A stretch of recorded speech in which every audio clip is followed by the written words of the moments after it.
will be faithful, zan zama mai gaskiya, obedient, mai biyayya, and committed to the Federal Republic of Nigeria. jajirtacce ga ƙasa ta Najeriya. Ó dá àwọn ọmọ tún kì í káàbọ̀ sínú ìròyìn tòní ìpàdé ọlọ́mọlé ọlọ́mọlú ọlọ́mọ orílẹ̀-èdè lábala lérèfé tá a mọ́ gbà yọjú lójú fèrèsé náà láti yọjú níbi ìbúra tí wọ́n ti búra fún àwọn 744 àwọn repentant náà pè ní repentant Boko Haram torí mi ò gbà wọ́n repent torí wọn ò mọ̀ ìgbà tán repent wọn ò mọ́nú wọn. Wọ́n ní wọ́n fi Kùránì búra fún wọn kán lè padà sínú ayé pé kán lè ṣe rere láyé mu ní àwọn oníṣẹ̀ṣe náà gbẹ̀yìn wọ́n fẹnu sí wọ́n ló ti ẹ̀dá bẹ́ẹ̀ wọ́n lẹ́ẹ̀lẹ́ rọ́pẹ̀lẹ̀ ń bí wọ́n nítorí pé ẹ̀ lè bá oníṣẹ̀ṣe nídìí agbésùnmọ̀mí múlẹ̀ rọ́rọ̀ sọ. Ara wọn foreign repentant personnel náà gbogbo wọn repentant all together nígbà jẹ́ pé nítorí wá sí náà wọ́n sì àti gbọ́ tẹ́lẹ̀ wípé ó ní iye owó ìrànwọ́ tí àjọ EU tí wọ́n fún wọn ojú ọ̀gágun ìṣe wa lè báyìí yóò fọwọ́ bojú nísìnyí o bá tó ti rí kámẹ́rà kí ni tí ọ lójú nígbà tí wọ́n mọ̀ sí ọwọ́ wọn náà lẹ́tí rí wọn ọ̀pọ̀lọpọ̀ ọmọ Nàìjíríà ló wá sọ̀rọ̀ àti ẹ̀ǹgbẹ́ nìkan bọ̀ ìkan nínú àwọn lọ́ọ̀yà Nnamdi Kanu ni tẹ́ ẹ bá rí bó ṣe sọ̀rọ̀ àlùfàǹsà sí wọn ó ní scam ni ó ní wọ́n fi ń gbowó ni onítorí ẹ̀ náà ṣe ń ṣe sẹrímọ́nì báyìí tó ṣe invite àwọn aláwọ̀ funfun wípé kan náà wàá mójútó wọ́n rí di radicalize ṣé bọ́n ṣe ń di radicalize rèé mo ló tiẹ̀ dá mo ní Kùránì náà fi di radicalize wọn. Today we are very happy that we have successfully passed through the program with many experiences and stories to tell.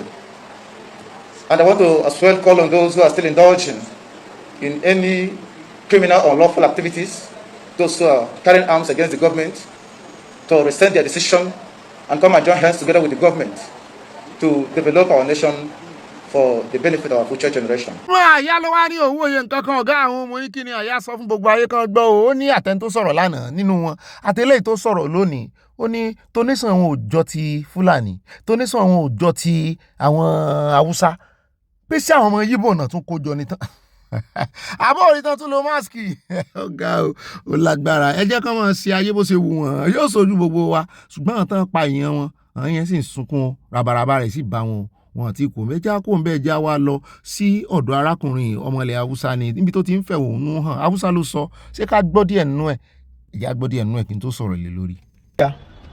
kuma ya bincike shi da farko idan ya sauke shi ubanki ke so ya dora a wajen ko uwarki za a dauko daga America a dora mana.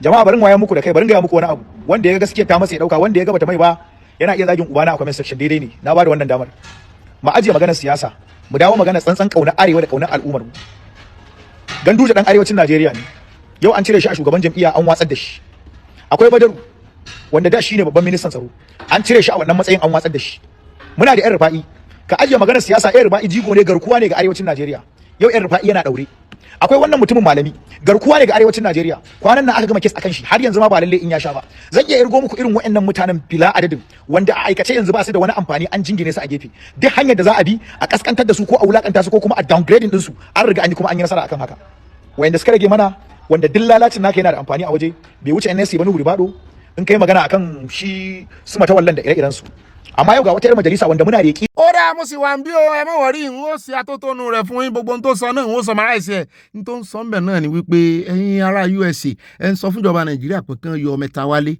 wípé ṣé fọ́ọ̀tì ẹ̀ ni pé ṣé ẹ̀bí rẹ̀ ni pé sóun gangan ló wà ń di insecurity ni àti pé ṣé Zamfara nìkan ní insecurity ti ń ṣẹlẹ̀ ní ṣébí gbogbo ilẹ̀ Haúsá ni pé ṣé mẹ́ta wálé nìkan wá ló wà ń di àti wípé bẹ́ẹ̀ bá yọ òun ẹ̀ńdọ́gbọ́n yọ heritage àwọn Haúsá kúrò nínú ìṣèjọba nìyẹn wípé ìrọ́lẹ̀ ń pa ó ṣàṣọ gbogbo ẹ̀dá alẹ̀ ó dá àmọ́ wo ìgbésẹ̀ tíjọba ó gbé torí ààrẹ olódòdẹ náà ti bínú báyìí inú mi sì dùn àníṣe àdúrà wa ló ń gbà wípé kán tira wọn lura wọn kán má tira wọn kán tira wọn kán fúnra wọn lókun lọ́rùn táwọn ò fi rọ́nà lọ táàrẹ olódòdẹ ó fi bínú pátápátá wípé yes nǹkan ọmọ òun fẹ́ ló ń fẹ́ ṣe báyìí. sóde àfọ̀ kóníkálukú jórúkọ fádà rẹ̀ bí ó ṣe rí inú àṣẹ́gun kò yí padà ẹjá kó mẹ́jà wá dé ọ̀dọ̀ ìkànnà àwọn ṣéèkì wọn níbi tó ti ń pariwo wípé gọ́ọ̀mẹ̀ntì ń wòran gọ́ọ̀mẹ̀ntì náà ló pè é wípé wọ́n ń wòran tí àwọn ọmọ Nàìjíríà yòókù tí ìṣẹ̀lẹ̀sìn àwọn tí wọ́n ń blaspheme tó ń tàbùkù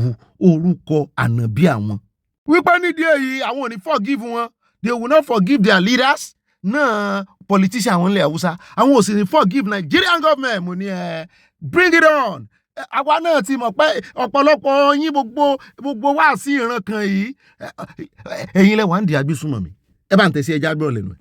dama da aka wayi gari a mulkin musulmi sama musulmi kasa aka zagi annabi aka ƙara aka ce za a ci gaba kuma ba su dauki mataki ba. Wannan shine bakar nadamar da nake yi.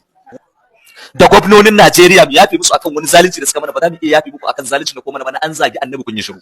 Wọ́n jáde tán fún federal government fọlọ́dọ̀ọ́dẹ fún anybody wọ́n ti ní kò sáàyè fún olódòdẹ pé gbogbo ilẹ̀ haúsá àwọn onídìí olódòdẹ à ń gbé Dr. Yusuf náà bọ́ o, ṣùgbọ́n ẹjẹ́ àkọ́kọ́ gbọ́ lẹ́nu ìkànnú àwọn ṣéèkì wọn tó dún kòkò mọ́ ìkànnú àwọn pásítọ̀ tó ní kán mò ń gbórí ẹ̀ wá. Ó lóun ti wá gbọ́ tí ìkànnú àwọn pásítọ̀ náà jáde tó sọ wípé àwọn náà nídìí orí ìkànnú àwọn àfa wọn wípé kó máa lo bẹ́ẹ̀ àwọn sẹ́ẹ̀ bẹ̀rẹ̀ ní o ṣe bí 1 million bounty ló ń gbé lé orí pásítọ̀ yẹn níjọ́sí pé òun ti wá sọ di 2 million báyìí ó ti dọjà bàṣà ó ti di auction. Mo ní ìyé bọ́mọ̀ ṣe wọ́n gbé owó lé orí mọ́tò rẹ̀ tó bá ń tà ní auction ìwọ ni iye báyìí ló ní ẹlòmíì àtúngbé iye tó jù bẹ́ẹ̀ lọ́lé wọ́n ń gbé ìdíyelé lé orí ènìyàn nínú Nàìjíríà. Ó wá sọ ó ní ṣé bẹ́ẹ̀ ní àwọn DSS ti arrest òun ni ẹ̀ ń gbégbékúgbé kiri pọ́n rèé o pé kò sẹ́ni tó lè mú òrùn kò sẹ́ni tó lè má fẹ́fẹ́. Ẹ bá ń tẹ̀sí ẹja gbọ́rọ̀ lẹ́nu Haúsá ló sọ ṣùgbọ́n ìwọ̀nba tí mo ṣe atótónu yẹn náà yóò fi yé yín bẹ́ẹ̀ bá ṣe ń gbọ́sọ̀kúsọ tí ń sọ lẹ́nu lédè Haúsá. Na ƙarshe dangane da wata sanarwa ko ce wasu bidiyoyi da nake gani a social media waɗansu suke yaɗa cewa wai an kama ni. Wani farko ina son ma an tambaya da na yi me aka kama ni saboda na yi me saboda an zo an daddanna wa annabi zagi na fita na ce duk wanda ya zagi annabi a yanko kansa shine laifin da nake nan. Tambayar da nake kenan ni waɗanda suke ɗora cewa an kama ni dan an zagi annabi zagi na ƙare dangi na fita na ce ba za mu yadda ba. Sannan abu na biyu akwai jaridu waɗansu daga cikin jaridun kudancin Najeriya naga suna ta buga a kama ni suna ta bugawa suna kiran DSS ya kamata su kama ni musamman Sahara Reporters wanda wannan mai Sahara Reporters din dama yayi kaurin suna wajen cin mutuncin addinin musulunci an gane ai saboda haka wannan na gani da ido na da waɗansu kuma suna kiran jami'an tsaron DSS kan su kama ni wanda musamman shi wannan mai Sahara ina mamakin musulmin da suke bin Sahara Reporters ina mamakin musulmai waɗanda suke ɗaukan Sahara Reporters ta jaridan nan da kuma mai Sahara Reporters din a matsayin masoyinsu. Wannan shine asalin munafunci wanda ba yi da makiyi kamar annabinka bai da makiyi kamar addininka shine wanda kake bi shine wanda kake following. Wannan mai Sahara Reporters yana cikin waɗanda suke gabadai akan tunda na ce a kawo kan pasto na bada miliyan 1 yana cikin masu yadawa a jaridarsa cewa aka kama ni saboda na ce miliyan 1 to dan na ce miliyan 1 kake yadawa ko Sahara Reporters suke yada kama ni yanzu na ƙara miliyan 1 ya zama miliyan 2 na ƙara yanzu abin da nake so in an kama ni ina buƙatar a harbe ni ba na son ba wai kullum da za a yi harbe ni za a yi kuma wannan idan jami'an tsaro sun amsa kiransu wannan shi ke nuna irin girman raini wanda suka yi wa musulmai suka yi wa annabi. Ó náà láti bá yẹn ó ní bring it on àwọn wá bínú tán òun wọ́n san 2 million fún agbárí odidi ọmọ ènìyàn. Ó dà ìgbà tí àwòye tán bá auction wọn já àwò bóyá pásítọ̀ yẹn ló tún jáde tí ó gbowó mi le. Ó rà níbẹ̀ ẹja kó bẹ́ẹ̀ já sáré dé Burkina Faso níbi tá a ti gbọ́ tán sọ pé àwọn ọmọ ológun àti ìjọba wọn ṣe bẹbẹ wọ́n ní wọ́n ṣe gudugudu méje ìyẹn good méje lédè òyìnbó àti yàyà mẹ́fà. Àyàmọ̀ wojú mi fi yàyà lẹ̀ o nítorí kò sí èbó rẹ̀ níbi tá a ti ń gbọ́ tán sọ wípé wọ́n dáná yá àwọn agbésùmọ̀mí JNIM pé wá dúró àwọn ọ̀kadà tán gbà lọ́wọ́ wọn. Mo ní good, this is good. Gbogbo lọ́jístíìkì wọn gbogbo tó fi ń ṣe nǹkan irinṣẹ́ tó fi wá ń pa àwọn èèyàn nínú ayé nínú ìgboro Burkina Faso gbogbo ẹ̀nà gbà lọ́wọ́ wọn. Kò tí ì mọ̀ tí bọ́n o kò tí ì mọ̀ tí àwọn àdó olóró tán gbàjọ lọ́wọ́ wọn wọ́n pọ̀ yẹ́ẹ̀yẹ́ kì í ṣe kékeré kì í ṣàwàdà àwọn èèyàn ò bá mú kékeré o. Àyà mi yóò sì yọ bó ṣe bá ń tẹ àwọn àwòrán àwọn nǹkan ogun tán gbà lọ́wọ́ wọn àti ìbọn àti àwọn nǹkan ìjà olóró àtàdó olóró tán gbà lọ́wọ́ wọn. Àyà ìjọba ń zoom ẹ jẹ́ àríbọn yẹn dáadáa. Yóò sì yọ àyà mi dáadáa ọ̀nà ilẹ̀ ti rí yẹn ẹ̀wà dúró bọ̀ nǹkan ogun tán bá fi pa àwọn èèyàn tán bá fi ẹ̀mí ṣòfò. Ọlọ́run ṣe nítorí bọ́n bá gbarú eléyìí lọ́wọ́ wọn ó ṣeé ṣe kírú ẹ̀ tún ṣẹ́ díẹ̀ nù wọn kàn ṣẹ́ wá sí àkàtà tí wọ́n ń bì. Ara fíktì wa náà nù bẹ́ẹ̀ náà ni wọ́n pa tó 100 of them 100 nana pa ṣùgbọ́n nígbà tá a fi padà sí Nàìjíríà gómìnà Kaduna la bá pàdé Uba bó ṣe wá sọ fún wa nù wípé ẹjẹ́ wá gbọ́rọ̀ gidi pé àwọn agbésùnmọ̀mí sophisticated weapon ló wà lọ́wọ́ wọn. Number of military personnel in the whole of Nigeria. There are not more than 250,000. We're a country of over 200 million, with all due respect, and I think we're liking the boots. Community policing will continue even after the creation of state police, because the reason why we're advocating for the creation of state police is simply because of the constraint in terms of our own constitution. We're talking about the vigilance service we have as of today. Their powers and their limitation is there by our constitution. They cannot be able to hold firearms that has to do at the level of AK-47. And most of these bandits we're talking about, they are holding weapons and arms that are even more sophisticated than AK-47. And because of that, that's the reason why we're telling our local vigilance service to work with the military, to guide them, to support them. But still, we're lacking the boost on. ọ̀rọ̀ ẹ̀jẹ̀ kún bẹ́ẹ̀ jẹ́ wá sáré yà lọ́dọ̀ Dr. Yusuf èmi ti yọ dókítà kó wájú orúkọ rẹ̀ Yusufu lórúkọ rẹ̀ ń jẹ́ níbi tó ti ń sọ wípé òun fẹ́ gba Amúpìtàn níyànjú pé àwọn èèyàn ti pariwo lé lórí jù ṣùgbọ́n òun fẹ́ fi ọ̀rọ̀ wẹ̀lẹ̀ bá sọ̀rọ̀ gẹ́gẹ́ bí ọmọlúàbí wípé kó fún owó ara rẹ̀ kó fi kọ̀wé fipò lẹ̀ kó kú lórí àpèrè INEC nítorí wípé àwọn olóṣèlú tí wọ́n ń tì í síwájú yìí wọ́n náà kàn máa ba orúkọ rẹ̀ jẹ́ ni ó ní aṣọ àlà tó wọ̀ wọ́n fẹ́ tàpọ̀ sí ni pé òun advice rẹ̀ ni o nítubí nùbí gẹ́gẹ́ bí kọ́líìgì òun pé professor ni òun sì jẹ́ doctor pé the same hall of fame kan náà jọ wà. He should be seen to be independent and above board. And you saw that even with Jega, even with the last person that people were vilifying, Professor Yakubu, that has now, if I was him, I would not have accepted ambassadorship. It just shows you they are just rewarding you for a job well done. And my advice to Amopatan and whoever is his friend, you've earned the position of a professor. You earned SAN. Don't let these politicians rubbish all of that, because it's exactly what they are doing. They're just rubbishing whatever. Nobody gave it to you. You earned all of these things, and you're allowing for what? For what? Honor means something. We were brought up. So you are doing all of this for what? So, and I've said it, I've never been shy from the outset, from his writings. 80 pages. And we're now translating that into Hausa. You need to read it. I don't know if you read it. You need to. Ohun òwú kẹ́kọ̀ọ́ sínú ìwé kódà kẹ́kọ̀ọ́ gbogbo òwe ilé ayé yìí kẹ́ translate ẹ̀ sí Hausa kókó là ní Hausa kẹ́ translate ẹ̀ sí Latin kò kàn wá kò kàn Amúpìtàn ìwọ́kọ́ ló advice ẹ̀ nígbà tí Jẹ̀gá àti eléyìí tó sẹ̀ kó ń bẹ ní ìsìn Muhammadu tó jẹ́ iye kan yín àwọn méjèèjì tán kó ń bẹ ní ìsìn tán jẹ́ iye kan yín sẹ́yìn advice ẹ̀ kò kó ń bẹ rí advice ẹ̀ náà nígbà tí wọ́n gbé èèyàn yín wọlé tẹ́ fẹ́ lé kíní kúò tẹ́ fẹ́ lé Jonathan kúò ṣé advice Jẹ̀gá kó kó ń bẹ Muhammadu náà tó náà kó ń bẹ ní ìsìn ṣé advice ẹ̀ kó kó ń bẹ nígbà náà ẹ̀yin kọlọ̀rọ̀ sí èèyàn gan ni ẹjẹ́ á kó lórí ọ̀rọ̀ wọn ẹjẹ́ á wá dé Kwara nítorí Amúpìtàn gan bí ìbá ṣe wípé Kogi tán ti wá ẹ̀ka ti sáìdì ti Yorùbá ni wọ́n ká ní Haúsá ni tó jẹ́ pé sáìdì Haúsá Kwara ló ti wá wọ́n ní nìkan le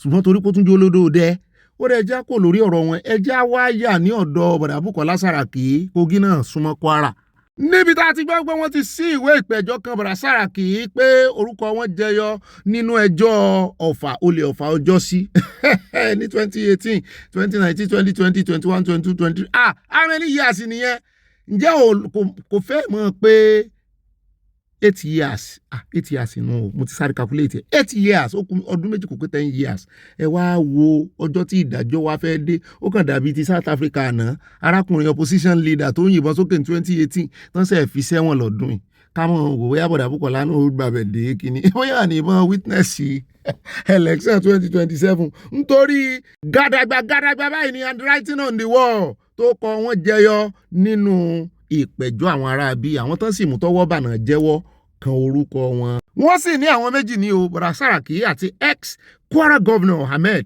wọ́n ní wọ́n máa fèsì trial ní June 4 over 2018 Offa armed robbery mo jẹ́rìí olódòdó ẹ bá fojú sí o wọ́n máa fèsì trial ni kì í ṣe pé wọ́n invite wọn wá sọ pé wọ́n máa fèsì trial. ẹjẹ́ àtẹ̀wájú ẹjẹ́ àdọ́dọ̀ ẹni tó ti fèsì trial tiẹ̀ Billord wàhálà tó ṣẹlẹ̀ láàrin VDM àti Sowore lórí ọ̀rọ̀ Billord ni aṣáàdúpẹ́ lọ́wọ́ Ọlọ́run VDM ti jèbù rẹ̀ o nítorí àgbọ̀ lẹ́nu lọ́ọ̀yà báyìí Sowore kọ́kọ́ fẹ́ gba glory ni ṣùgbọ́n lọ́ọ̀yà Sowore ló wá já mọ̀ wípé Ọ̀gbẹ́ni Billord yìí pé ó ṣẹ̀ṣàpá ó ṣẹ̀ṣẹ̀ṣẹ̀ ó tẹ ojú ilẹ̀ mọ́lẹ̀ lọ́dọ̀ VDM pé ṣùgbọ́n VDM ti wá jèbù rẹ̀ báyìí mo ní sófi bọ́tà sí ẹja gbọ́ díẹ̀ bẹ̀jọ̀ sí lọ wọ́n sá ti gba kíní rẹ̀ báyìí wọ́n ti gba bribe ẹ̀ irọ́ bribe kan náà wọ́n wé o wọ́n ti gba béèlì ẹ̀ àjámọ̀kù sí mi lórí kì í ṣàbòsí Ọlọ́run mo ṣe mistake ẹ jẹ́ àlọ́ tààràtàrà káwọ́ bó ṣe lọ ká gbọ́ lẹ́nu Sowore níwọ̀nba díẹ̀ bó ti ẹ̀ jẹ́ wípé ó lóun ti ṣe ntọ́lọ́run ràn òun tẹ̀síwájú òun tún fẹ́ mú kéèsì mi pọ̀n mú ní kéèsì ló tún fẹ́ mú pọ̀n ó ní lọ bẹ̀rẹ̀ campaign. Lots of injuries. My face is disheveled, because of torture and police brutality. I've lost family members, businesses. I've lost my freedom. This was a lawyer who defended me when I was kept in this country for 5 years because we're against a very bloody, wicked, and inhuman Buhari regime. So why would I bother? Somebody came out last week and said it was asked to assassinate. ó rẹ ká tó gbọ́rọ̀ lẹ́nu lọ́ọ̀yà torí lọ́ọ̀yà gangan ló sòtọ̀rọ̀ fún wa Sowore ò mẹ́nubà wípé ọ̀gbẹ́ni Bílọ́ọ̀dù jẹ̀bi VDM bẹ́ẹ̀ náà ni òun kọ́ ló sọ fún wa wípé VDM ti gbà láti fẹsẹ̀ létọ̀ pé káwọn parí ẹ̀ ní túbí nùbí ṣùgbọ́n ní eléyìí tí Sowore mẹ́nubà yìí àwọn èèyàn question rẹ̀ wípé èèyàn jáde wípé kí wọ́n pa ọ́ gẹ́gẹ́ bó ṣe sọ ní ìsìn tó mẹ́nubà wípé wọ́n ti ní kó ń pa ọ́ rí ṣùgbọ́n òun kàn fojú fò ní wípé òun ò pa ọ́ Sowore sì ń ṣe báyìí kò mú lọ́kùnkúndùn kò pe àwọn ọlọ́pàá sí kò fẹjọ́ rẹ̀ sùn IGP Dìísù wọn kàn mọ̀ ń fẹ̀sùn kàn wípé àjọmọ̀ wọn ni pé wọ́n kàn gbogbo ọ̀rọ̀ tán wọ́n kùkù pé wọ́n kọ script sí ni pé ẹ̀yin ó sọ pé wọ́n rán òun sí ọ pé kóun pa ọ́ pé kóun wá pọ̀ gidi ni o kì í ṣe pé káwọn já o kóun wá pa ọ́ àwọn tán máa ń ránṣẹ́ pípa ó sì ń ṣe báyìí ó sì dákẹ́ ó sì jáde wá sọ náà ó sọ wípé kíjọba bi léèrè pé iye èèyàn mélòó ló ti pa ẹ já kó mbẹ ẹ já wa lọ sí àṣírí ìjọba náà kan gbèsè àrí iléeṣẹ́ ọlọ́pàá kan sí kankan ọ̀dà ẹ já lọ sọ́dọ̀ lọ́ọ̀yà Sowore ká gbọ́ bó ṣe pẹ̀tù sí Bedakman lọ́kàn. The much awaited bill of our brother and friend, Dr. Limbrachad now, Billard has been perfected. But we do not want to dwell on what has happened. And then in talking about what crystallized the court today, we must also commend our leader here, Mr. Male Sowore, the only play. And then we must also appreciate very dark night for conceding to see that this matter is resolved victory. He has assured the world and assured even the prosecution that he is giving settling this matter. The fact cannot be denied that very dark man was offended as far as this matter is concerned. And the way and manner that our friend now, Bill Lord, went about this issue was most unfortunate. You do not offend a man in Africa and tell the man to do his best. As far as this matter is concerned, very dark man was offended. And as a man who is offended and a law-abiding citizen of this country has the right to approach the police and court system to take up a fight that has a criminal element. This matter, in all its ramification, was a criminal prosecution, and the matter was appropriately charged by the police and the court. But we don't want to do well on what has happened and transfer. Ọ̀rẹ́ bàbá pẹ́ lórí mi kí mi èsì kéèsì àwọn ògùn èèyàn gbogbo tá a fẹ́ gbọ́ náà ló ti sọ yẹn wọ́n ti gbà wípé Bílọ́ọ̀dù jẹ̀bi wọ́n sì ti dọ́gbọ́n bẹ VDM bẹ́ẹ̀ ẹ wá rí gbogbo ẹnu tí Sowore ń lé ẹ rí báyìí ẹ rí pé VDM pàpà fojú rẹ̀ gbolẹ̀ ó dáa VDM sá ti gbọ́ owó ti ní àwọn ìyànjú ẹ̀ ní tùbí mo ti mọ̀ pé Bílọ́ọ̀dù ó fowó gbára. Lẹ́yìn náà ó tún lò 14 days ní Kùjé òun náà ti kọ́gbọ́n yóò ti mọ̀ wípé kéèyàn jẹ́ mílíọ̀nìà àbí bílíọ̀nìà tí mọ̀ pera rẹ̀ ó kọjá pé kò rèé tẹ ojú ilẹ̀ mọ́lẹ̀ lọ́dún ẹlòmíì tó tún wá jẹ́ criminal case. Gbogbo ibi tá a ti fẹ́ mọ́ lọ ni àyà tún fàmí lásán ó ní Sowore ń pè wá ọmọ ní kí ló tún dé ó ló mọ̀ ń tanu àbùkù bá MTN ni pé ó fẹ́ gbèjà ọmọ Nàìjíríà lọ́wọ́ MTN mo ló mọ̀jà yẹn jà dáadáa jurisdiction rẹ̀ rí bá ń ga máìkì sí lẹ́nu jẹ́ àgbọ̀n tó fẹ́ sọ Sowore dáa. Anytime you use data, you are taxed. In fact, I want to use this opportunity to announce that one of these days we have to go after MTN. They are the biggest data thief in the world today. All of them, but MTN is the one that you will buy 5,000 naira worth of data, and by the time you wake up and you haven't used it, as witches and wizards have used it and finished it. And it's not a joke because this is this is a consumption fight that we must fight.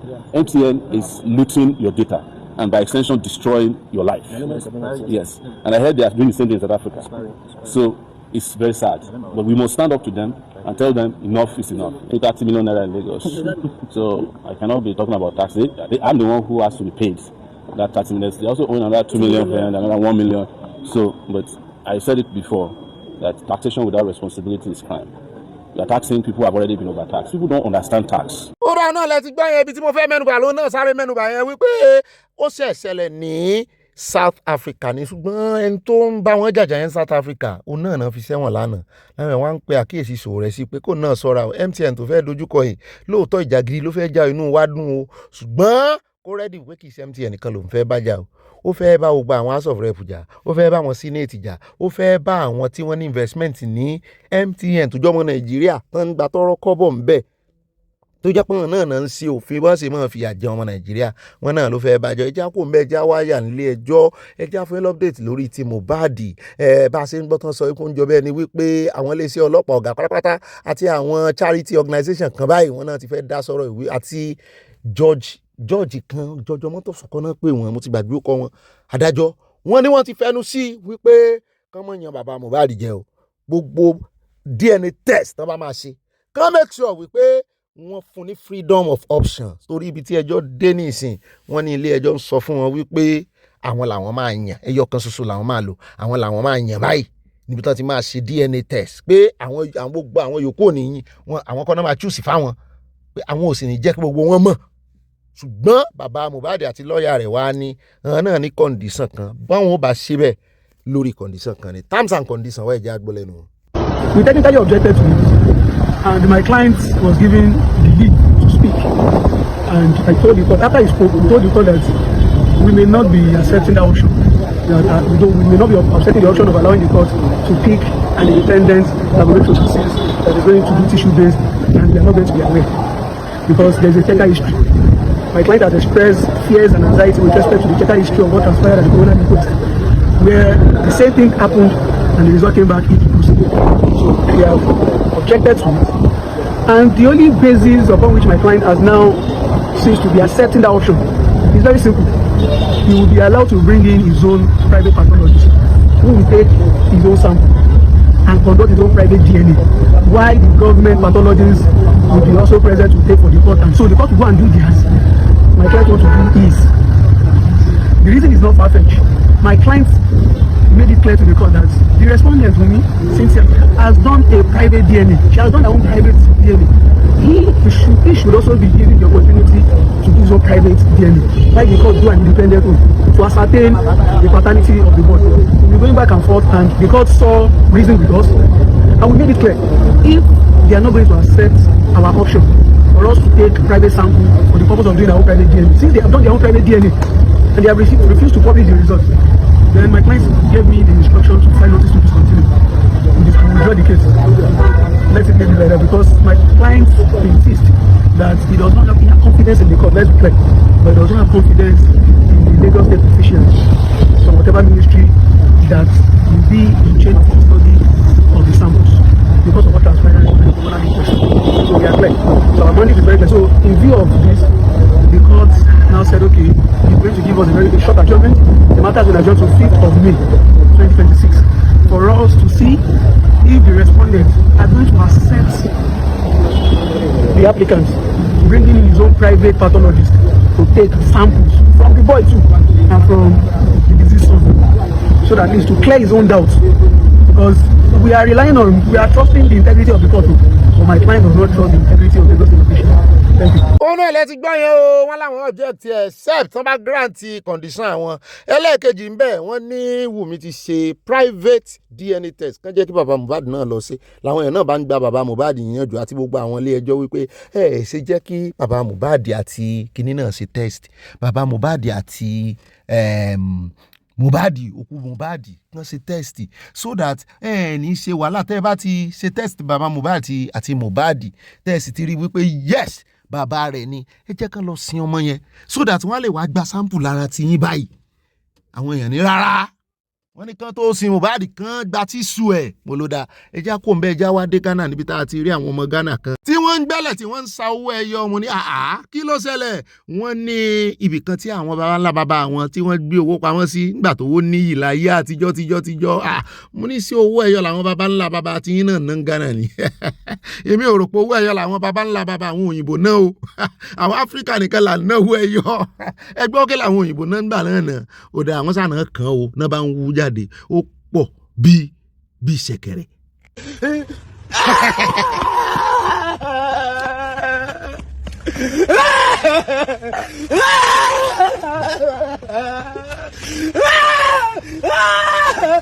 èmi àwọn tí ń palẹ̀kùn o bóyá ó ń wò wípé ká ní baba ńlá baba òun sì wà láyé ni tí báńkì sì wà láyé ìgbà náà tó invest ẹ àbí tó fi ra share bóyá òun ò bá ti di olówó ńlá ń wọ́n ti ń panigbé ẹ bá já kó ń bẹ́ẹ̀ já dọ́dọ̀ arábìnrin níbi tí ó ti ṣe àfihàn fọ́nrán kan láìpẹ́ yìí yóò ti tóbi ìjẹta sí jẹrin ṣùgbọ́n èmi náà ṣe ń rí àbọ̀ rẹ̀ ní part 2 rẹ̀ ló jẹ́ mọ̀ kó ṣe fọ́nrán yẹn wọ́n ní búrẹ́dì tó mú lọ́wọ́ ẹ̀ ó mú síta ó sì cover rẹ̀ kò jẹ́ kán rí logo ara rẹ̀ kò jẹ́ kán rí wípé èèyàn kan ló ṣe kò jẹ́ kán rí company tó ṣe nítorí Yorùbá ló sọ wípé ẹjọ́ la kọ́kọ́ máa ń kọ́ ká tó kọjá òun náà indemnify ara rẹ̀ torí trouble ṣùgbọ́n àṣẹyìnwá àṣẹyìnbọ̀ nígbà tó máa fi ṣe fídíò òkè ń tó ṣe lórí ọ̀rọ̀ fídíò náà ni pé búrẹ́dì tẹ̀ ń wò yìí ó ti lóṣù méjì lórí igbá lórí àtẹ òun ò rí èèyàn ra ẹyọ kan ló kù pé wọ́n wá supply òun ni òun sì ti pé àwọn tó máa ń supply òun ó ní wọn wá supply padà lòun wá rí pé búrẹ́dì yóò bàjẹ́ ó sì rún fresh ó sì ṣe jẹ búrẹ́dì tó jẹ́ pé wọ́n bá ti ń lo ọ̀sẹ̀ kan yóò ti máa wewú lẹ́gbẹ̀ẹ́ ẹ̀ mo ti ẹ̀ jẹ́rìí búrẹ́dì Agége yóò ti máa gan tátẹ́gùn bá fẹ́ sí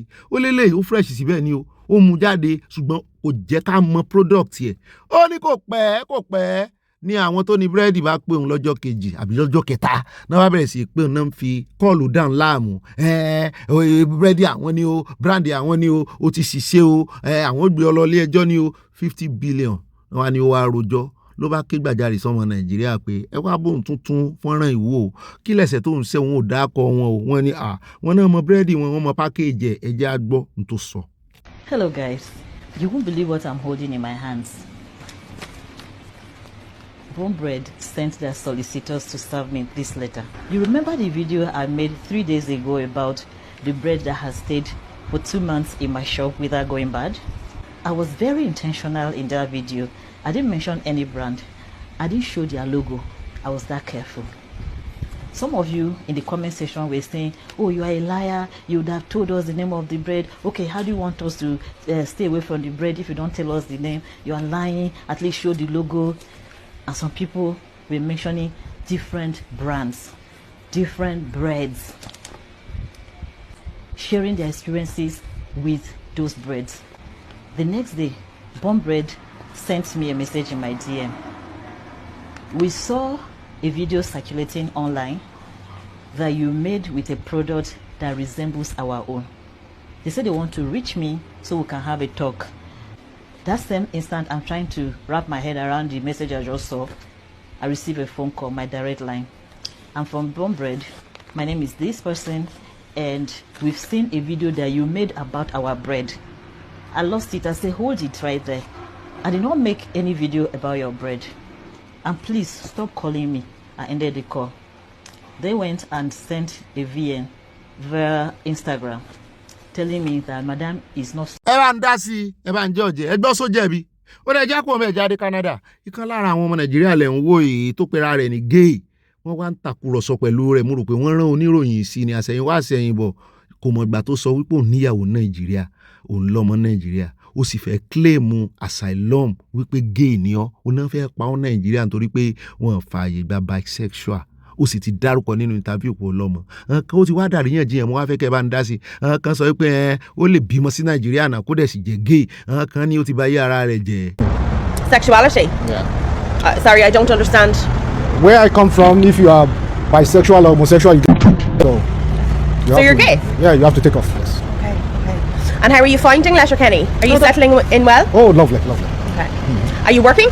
Not yet, still looking for it. Okay. And where are you staying? It's just beside the Margeticans over there. And all paid for? All sorted by the government? Government, yes. Great government. Oh, fantastic. This is the land of Tienanog. 1,000 welcomes. Yes, Kukulin said come and we're here. And you're out on a Saturday night? Oh, but of course, we're going to have fun out there. You're happy in Ireland? This is Erin. And have you got family at home? Oh, yes, I do. So what have you got at home? My wife and 2 kids, 2 sons. Your wife? ó lẹ́ẹ̀lẹ́gbọ́n yẹn ẹgbọ́n sójẹ̀bi tó sòótọ́ ẹ ó sì fẹ́ gba asylum ọ̀pọ̀lọpọ̀ ọmọ Nàìjíríà ń tọ́ fi ń rí asylum gbà lókè òkun nìyẹn wọ́n á di gé àpàpàǹdodo ẹjẹ́ àkóńbẹ́ ẹjẹ́ àdọ́dọ̀ Rotimi Amechi níbi tí wọ́n ti ń fẹ̀sùn kàn wípé ìwọ náà ń sá kiri ẹgbẹ́ yẹlẹyẹ ń wọ́tọ̀ from one party to another party ẹgbẹ́ òṣèlú ìwọ àti Peter Obi àtàtìkù pé ṣé bẹ́ẹ̀ ṣe fẹ́ ṣe Nàìjíríà náà rè tẹ́ mọ̀ sá kiri ó ní rárá ó ní ìyàwó Jonathan ló lé nkóònù ẹgbẹ́ PDP. Look, Again, funny question. So I left BDP. The country knew what happened. I was literally chased out of BDP. You want me to remind you that I was chased out of BDP? Who chased you out? The president. How did he chase you The out? president. Eh? How did he chase you out? That's President Goodluck Jonathan. Yes, with his wife. They took over the political structure in River State and chased me out. The same with APC. Was that President Tinubu that chased you out of the APC? Hold on, sir. I will never keep quiet in the face of injustice. So when I do that, they begin to plan to make me irrelevant. So that happened in PDP. The President Goodluck and his wife chased me out and handed over the structure to other people. So I moved with all of us who were governors, and my offense was because I was chairman of governors forum. Okay, come to APC. We contested, the same happened. I was chased out of APC. Then I went to APC. But that's not even the issue. So let's forget who chased who and who didn't chase who. I don't also agree with the policies. And to notice bọ̀bọ̀ ìbùgbà tó bá sọ̀rọ̀ ó máa parọ́ tí ẹ̀ gan burú ju ti Buhala lọ. Ó kàn yẹ pé Buhala máa ń fojoojúmọ́ jáde sọ̀rọ̀ ni. Ká ní bẹ́ẹ̀ náà lè ṣe máa jáde sọ̀rọ̀. Ìwọ ló dá ọ̀rọ̀ wọn chase ẹ kúrò nínú ẹgbẹ́ kan. Ó dẹ́gbẹ́ inú ẹgbẹ́ APC náà. Ṣé chase ẹ kúrò nínú ẹgbẹ́ APC náà ni? Ìwọ ló sì dá ọ̀rọ̀ pé wọ́n chase ẹ kúrò nínú ẹgbẹ́. Ìwọ ló dálẹ̀. Ìwọ náà ló tún sọ fẹ́ni tó ń dá lóhùn ìbéèrè wípé forget about who chase you who. Ẹ jẹ́ kó ń bẹ́sẹ̀ ráwọn olóṣèlú ìwọ̀n lóòótọ́ lẹ́nu wọn sì fẹ́ save Nàìjíríà. Ẹ jẹ́ wá dé UK níbi tá a ti rí ìkànnà àwọn ọmọ olódòdó. Àmúlẹ̀mí ò rí níṣẹ́ yìí nìkan lèmi mọ̀. Níṣẹ́ yìí lábúrò dáadáa níbi tí ó ti gbégbá orókè. Àwa náà ní congratulations. Ẹ jẹ́ kó ń bẹ́ ẹ jẹ́ wá dé ọ̀dọ̀ arábìnrin tó lóun rẹ́ǹtì ilé yìí. Ẹ wò bí lè ṣe wàrẹ́ o. Yóò fẹ́nu ara rẹ̀ sọ. Ẹ̀rìn tó sọ dì láàrin oṣù mẹ́fà. Landlord bá fún quick notice ó ní ó kúrò nílé òun mu ni. Ṣé ń táwọn landlord tún ṣe kiri léyìí ládùúró owó tó ná ṣùgbọ́n ó mẹ́sàn kó ń ba bẹ̀jẹ́ o. 150-something thousand for screening. I was like, that was too much, that I cannot afford such. So I went to get another painter that now painted it for me. We first of all used like 2 or 3 coats of emulsion paint. Then we now go ahead with the satin paint. So that's the toilet, the bedroom. That's the first batch of tiles I bought that wasn't enough. I need to buy the second batch. That's the second batch. So this was the day the painter was working. They had to scrape off all those yama so that it will come out neat. And at this point, work was still going on. Like I haven't finished working on, but I just have to make the video because I already started taking clients. So this is before I even finished working on it, because I eventually work on the toilet and did some other things. Anyways, joke on them because I eventually removed everything that I installed in that place, my tiles, the electrical, the wiring, everything except the paint. And the reason why I didn't want to touch the painting is because I was already tired. Oh no, Larry, in fact, nígbà tó fi máa ba gbogbo tiles yẹn jẹ́, ó tún wá bàjẹ́ ju bó ṣe bá lọ. Àwọn èèyàn wá ní kò yẹ kó ṣe bẹ́ẹ̀ pé ó yẹ kó fi ilẹ̀ fọ́lọ́run. Wọ́n kàn tiẹ̀ tún insight wọ́n ní ó yẹ kí landlord yẹn gbé lọ ilé ẹjọ́ mu ni ọmọ Nàìjíríà ṣe máa ń ronú lódìlódì báyìí. Àbí kí lòfin sọ o ẹ̀yin tẹ́ ẹ mọ̀fin. Ẹyẹ ń rọ́wọ́ inú kọ́mẹ́sẹ̀sẹ̀ já kó ń bẹ́ẹ̀ já wá sáré dé ọ̀dọ̀ ọba Warri kọ́ ni mò ń wò yìí. Níbi tí ọmọbìnrin kan ó ti fẹ́ nawọ́ sí ọba ó fẹ́ bọba lọ́wọ́ làwọn tó ń sọ ọba tán ṣùgbà yí ọba ká náà bá gba ọwọ́ rẹ̀ kúò náà ọmọ Ìgbò bá ń sọ pé ká nílẹ̀ Yorùbá ni pé ọba gan ni ó kọ́kọ́ nawọ́ sí. Executive Director.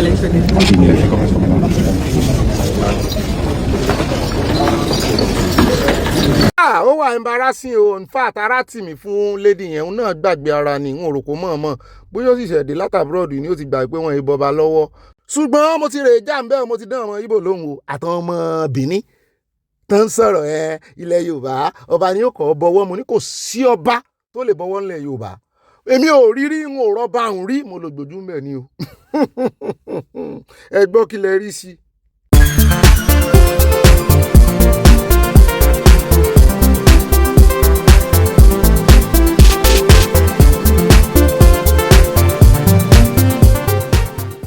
Olúwa lèmi ó fìyìn fún mo dúpẹ́ mo yege mo polówó kẹ máa jó fọlọ́run mi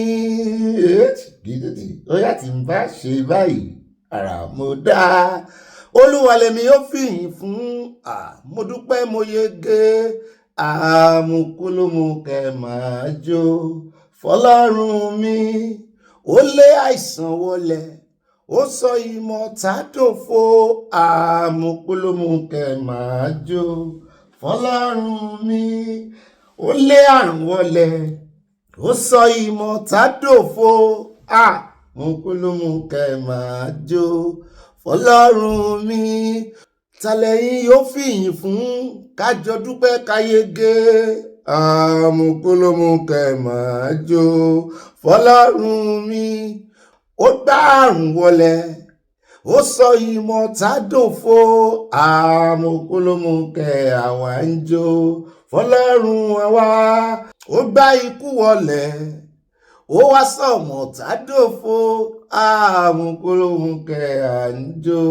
fọlọ́run àwa ó yá mi lẹ̀gbẹ̀ jó sọ́tún mi lẹ̀gbẹ̀ kò jó sósì ó yá jó síwájú jó sẹ́yìn ó yá mi lẹ̀gbẹ̀ kó fi sọ́tún mi lẹ̀gbẹ̀ kó fi sósì ó yá jó síwájú jó sẹ́yìn jó síwájú jó ó yá Mùkúlùmù kẹ àwa ń jó fọlọ́run àwa Olúwa la wa ó sìn àwa dúpẹ́ ayége Mùkúlùmù kẹ à ń jó fọlọ́run àwa bàbá wẹ́bínísà òbé àwọn ni Ọlọ́run lò tán fi kọrin wọ́n wà láyé wọ́n wà láàyè síbẹ̀ ipò tó dára náà sì wà ọ̀tá gbógun lórí ayé wọn ṣùgbọ́n Ọlọ́run ò jẹ́ kí ìlù bàjẹ́ ò dún nítorí ọ̀tá ń lùlù bàjẹ́ Ọlọ́run ni ò jẹ́ ò dún àwọn wá ń jó sí ìjọ Ọlọ́run abẹ́ẹ̀ rí nǹkan kí bàbá wa gan kan tó máa kọ orin bí evangelist ni bàbá ti ń kọ orin tó jẹ́ pé orin wọn gan kò fẹ́ sórin ayé nu orin wọn ṣùgbọ́n àwọn kan wà tó yẹ pé tẹ́ bá gbọ́ náà wá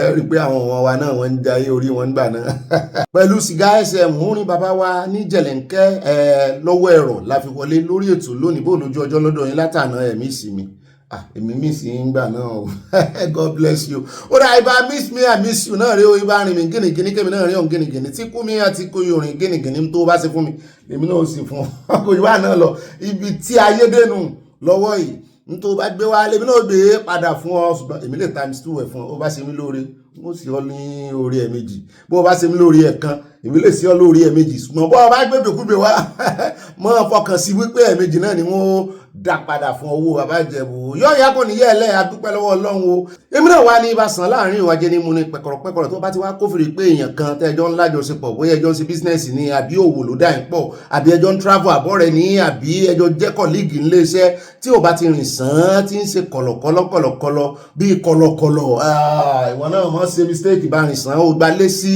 mọ́nà tán kọ́ ọmọ bá gbalé sí mọ́ níyà èmi náà ń pè ní gbalé sábójú bẹ́ẹ̀ ni ọ̀rọ̀ bá ti dójú ẹ̀ mọ́ jẹ́ kéèyàn kankan ní ọ lára ṣùgbọ́n jọ o mọ́ kọ́ ìwà ọ̀tá o mọ́ hùwà oníwà o ìwà rẹ ni owó tí ò bá dá ń bẹ̀ gbìyànjú kọ́ ọmọ ṣẹ́ẹ̀dì ẹ̀ bí ìgbà téèyàn bá ń bọ̀ họ kò sẹ́ni tí ò níwà títí ẹ̀ ṣùgbọ́n mọ́ ṣẹ́ẹ̀dì èèyàn mọ́ improve lórí ìwà rẹ̀ níbẹ̀ náà ni ibà tètè sọ sọ́rì náà rí o kó o sì jẹ́ kí sọ́rì rẹ̀ dénú jọ̀ọ́ gbogbo ló ṣe èèyàn ni mọ́ sọ sọ́rì bó jẹ́ sí ọ ni mọ́ sọ sọ́rì kò dín ọkù rárá kò mú ọ wálẹ̀ o yóò tún mọ́ gbé ọ̀gá sí ni mọ́ sì ṣe sọ́rì orí ahọ́n o ṣe sọ́rì tí ó dénú kí wọ́n move on ní tí ẹ sórí àjàgà ẹrù jàǹkárí wọ̀ ní kéèyàn mọ́ níyàn sínú kọ́ ọ mọ́ fi gbogbo ojúmọ́ bínú kọ́ ọ mọ́ ìwọ move on tí ẹ wọ́n ṣe ọ́ ní káàbì move on Ọlọ́run ní òjò pa ọ́ tán nílé rojú bá ń lọ èmi náà ń pè ní ibà confam ẹ̀kọ́ tó sẹ́ndì ẹ̀jọ́ gbogbo bá ṣe wá justice táwọn orílẹ̀-èdè tuntun mọ́ wà mọ́ fi ìròyìn burúkú ìròyìn òfégè ìròyìn irọ́ ìròyìn tó confam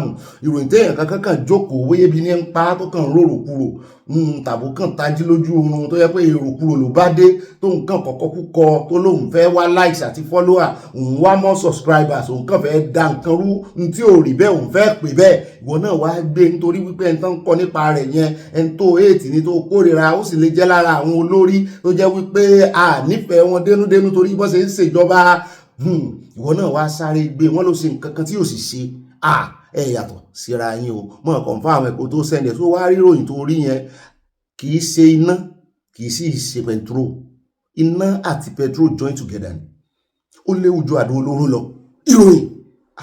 ìròyìn tó bá gbé ròyìn fògànà ìròyìn tí ò rí bẹ́ẹ̀ ó ti pa kádàrá èèyàn kan nìyẹn bó ṣe máa rí nù mo ti jẹ́ káwọn èèyàn máa wò níwò ohun tí ò jẹ́ bọ́ bá wá ṣe mistake Benetton padà lọ síbi tó ti ṣe mistake bọ́ bá ṣe mistake lójú agbágbé mọ́ lọ́nu yàrá kó rẹ̀ mọ́ bí Ọlọ́run dáríjì mi ó lè bẹ Ọlọ́run wo ṣùgbọ́n padà wá sójú agbágbé tó ti ṣe mistake yẹn náà ni kó ti wá ṣe àtúnṣe. Ó dáa ká mọ̀ fagún lọ títí àwọn wọn ní mi ìkíra mi délẹ̀ dáadáa mọ́ ẹ mọ́ wọ̀rí nítorí time náà ni èmi náà ni mò ń jẹ́ ìbọn pàpàpàràdà àyàpàrà lọ́dọ̀ ẹ ti mọ̀ èmi náà ni mò ń jẹ́ ìbọn pàpàpà ẹ ti mọ̀ yẹn náà èmi náà ni mò ń jẹ́ ìbá kan bá ẹ ti mọ̀ yún náà èmi náà ni mò ń jẹ́ ìbá kanjú àwòkọ́ ẹ̀ lẹ́wọ́n dáa ẹjẹ́ àbá fọ́ balẹ̀ ẹ̀ bá ń fòtẹ́ lé ẹ̀ bá yàn kó yàn kó yanjú akéde fún Yorùbá Nation káfàtà yọ̀ọ́yẹ́ kò ní yẹ̀lẹ́ alákọ̀ọ́kọ́ náà àwọn àkórí ìròyìn wa tò níbi tá ti mọ̀ dàm tútù wájú tá ti tẹ̀lẹ̀ tútù tó dé gbogbo ilé ìtẹ́ bá pàdé inú Abala Lerefe ayọjú lójú fèrèsé ni ó ti wá dà fèyìn tègún fi sọ ibo láti bẹ̀rẹ̀ ẹjá bẹ̀rẹ̀ lọ́dọ̀ Ààrẹ Olódòdẹ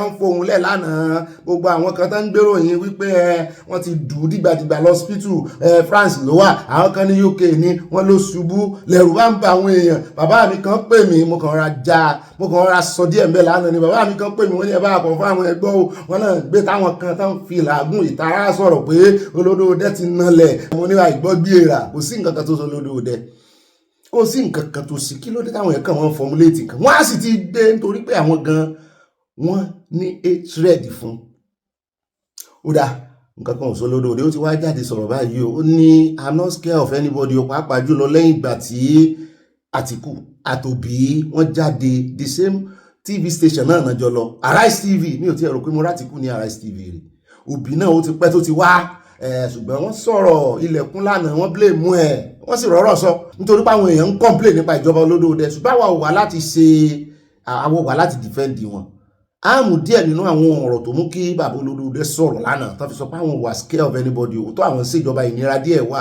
mo ní eléyìí kọjá ìnira díẹ̀ Olódòdẹ ẹ kó àǹkan ṣe sí o ẹ wá ọ̀rọ̀ kọ̀ọ̀kan fi ṣàdá lórí ọ̀rọ̀ yìí òṣùpọ̀ ọmọ Nàìjíríà ní àtàwọn tí ń pariwo Olódòdẹ lórí gan táwọn náà ti wà ń pò ìjọba rí kò sí èyí tí ó lè ṣe kankan nù wọn mo ní ẹ máa ń wòṣẹjọ akàn lọ́rọ̀ Nàìjíríà yóò pẹ́ létí omi ẹ bá sì ń fọkàn sí wípé èèyàn kan ń bọ̀ láti tún Nàìjíríà ṣe àbí èèyàn kan wà níbì kan tó níwàárí ó bá dé Aso Rock lọ́hùn yóò mọ̀ wípé ẹran tó yí náà pè náà mọ̀ yóò mọ̀ wípé ó kọjá pé òun kàn fẹnu sọ òun fẹ́ sí àwọn kan wà kò ní wọ́n fẹ́ ò dáa wọ́n fẹ́ kó wà báyìí kó rí báyìí wọ́n fẹ́ kó dá iṣẹ́ tiwọn nìyẹn láràárọ̀ béèyàn kan ṣe ń gbèrò kó dà léèyàn kan jáde tó ń gbèrò kó mọ̀ dà àmọ́rọ̀ bàbá Olódòdẹ bọ̀ wà bẹ́ẹ̀ náà ni wọ́n ní báwọn ṣe wà yìí wọ́n ní kì í ṣe Buhari ló gbé ìjọba fáwọn wọ́n ní àwọn ríra àwọn gẹ́gẹ́ bíi pé àwọn làwọn gbàjọba lọ́wọ́ ara wọn àwọn làwọn transfer ìjọba fúnra wọn mo ní sẹ́yìn wà Buhari ní ṣé Buhari nìyí ni wọ́n ní báwọn ṣe rí inú mo ní ó dáa ọ̀rọ̀ yín yí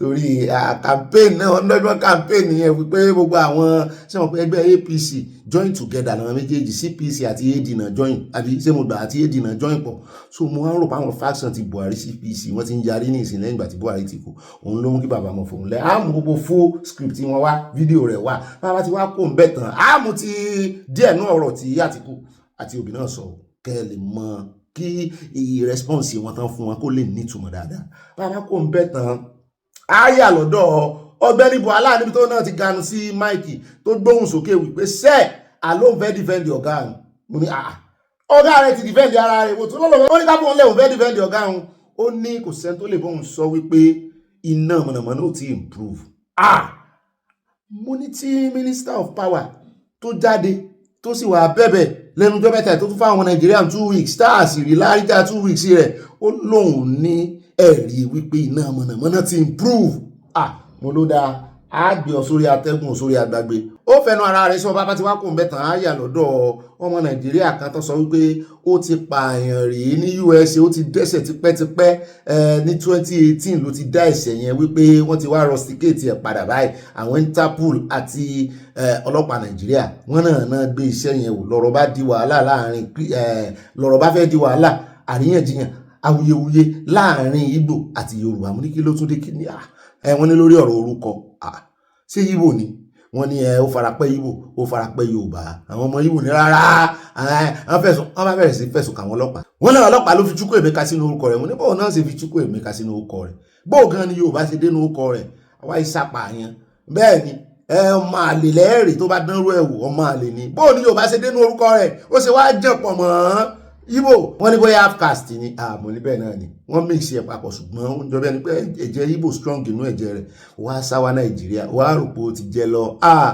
àṣegbé máa sí láyé o ọ̀rẹ́ o ìgbẹ̀yìn ní kóró wọ́n ní tó gbìn lọ́jọ́ sí ó ti màjú ọ̀pọ̀ wá rè ká wọ́n ti extradite ẹ̀ bẹ́ẹ̀ náà ní bàbá kò ń bẹ̀ tán àtún wáyà lọ́dọ̀ àwọn fámílì kì í tọkọtìyàwó ni wọ́n níbi tá a ti gbọ́ tán sọ pé ní orílẹ̀-èdè UK náà bá rè ń kó dátà àwọn èèyàn torí pé wọ́n ní access sí dátà àwọn èèyàn níbi tó ti ń ṣiṣẹ́ wọ́n bá ń kó dátà náà bá ń tà náà bá fi ń ṣe scam wọ́n náà ti gbá èèyàn tó wọ́n ní wọ́n ti gba owó tó 433,000 UK pounds mo ní wọ́n ní bẹ́ẹ̀ ni owó nù ó yẹ mọ̀ ó yẹ kó ti wá náwó òjijì tọkọtaya ní ọ́ o mo láwọn ilé partner in crime ni o à ń bọ̀ bẹ́ẹ̀ àgbẹ̀yìn débẹ̀ bàbá ti wá kó ń bẹ́ tán á wà yà ní Ogun State níbi tá a ti gbọ́dọ̀ sọ wípé àwọn bàbá méjì kan wọ́n ní fúnra wọn náà dìídì mọ̀ọ́mọ̀ tí wọ́n ń ta ọmọ wọn sí Libya mo ní ìrèlè wọ́n ní bẹ́ẹ̀ ni ìkànnù wọn widow ni à ń bọ̀ bẹ́ẹ̀ excuse tó ní tó fi ń ta ọmọ rẹ̀ bóyá yóò lóhun ọmọ ni à ń bọ̀ lónìí náà ni kò ní í dọ́là bàbá ti wá kó ń bẹ́ tán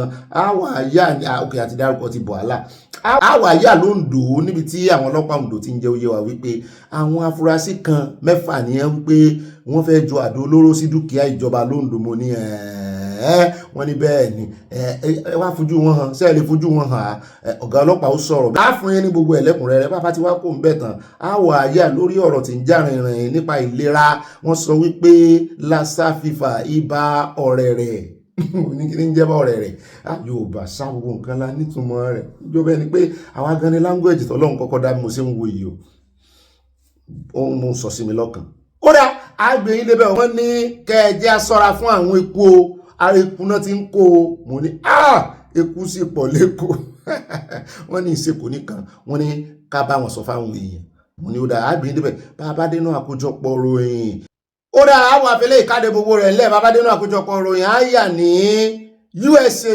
Iran á fún yín ní update ibi tí ọ̀rọ̀ dádé dúró àti gbọ́nmi sí omi òtó tó ṣẹlẹ̀ láàrin US president àti Pope wọ́n ń tàkò ọ̀rọ̀ síra wọn mo sì gbọ́ wọ́n ní Trump ti withdraw owó kan tí mo fi ránṣẹ́ sí àṣàṣọ gbogbo ẹ̀ bẹ́ẹ̀ náà ni ẹni tó jẹ́ prime minister ti wá ń bè ní ìtàló ló náà bá ganu sí máìkì torí wọ́n sọ̀rọ̀ sí wípé kí ló dé tó ń wo Trump ń ràn pé ó yẹ kó sọ̀rọ̀ sí Trump gbogbo ilà ìlò tí ń ṣẹlẹ̀ káàkiri gbogbo àgbáyé tí ń ju àdó olóró káàkiri pé ó yẹ kó sọ̀rọ̀ sí Trump wípé ó wá ń wòran ẹ̀rú ń bà á torí pé jóbìnrin ni pé election bọ́ o àwọn ṣe jẹ́ o wọ́n sàn dúkù lájà wọn ló náà ń wòran báyìí ṣùgbọ́n àṣẹyìnwá sẹ́yìn bọ̀ nígbà tí Trump ó fi sọ̀rọ̀ sí Pope tó tún wá jẹ́ jurisdiction wa ní Pope wà wọ́n ní bóun náà ṣe lanu pága tó dá padà fún Trump ní owó bàbá jẹba ń bọ̀ ń bẹ́ ó lónìí náà ni kò ní dọ́là àní rí jù báyìí lọ nínú gbogbo àwọn àkórí ìròyìn wa bí àfimọ́ bá wà àjòmọ́ ẹ mọ̀ bá nu bọ́dí ìròyìn ṣùgbọ́n nínú abala tá à ń lọ ní ìsìn Abala Sanawole ìròyìn pọ̀ púpọ̀ ń bẹ̀ gan ṣùgbọ́n pápápá láṣẹ ági pẹ́pẹ́pẹ́ ni ó yá ẹja àyàfọ́ tó wà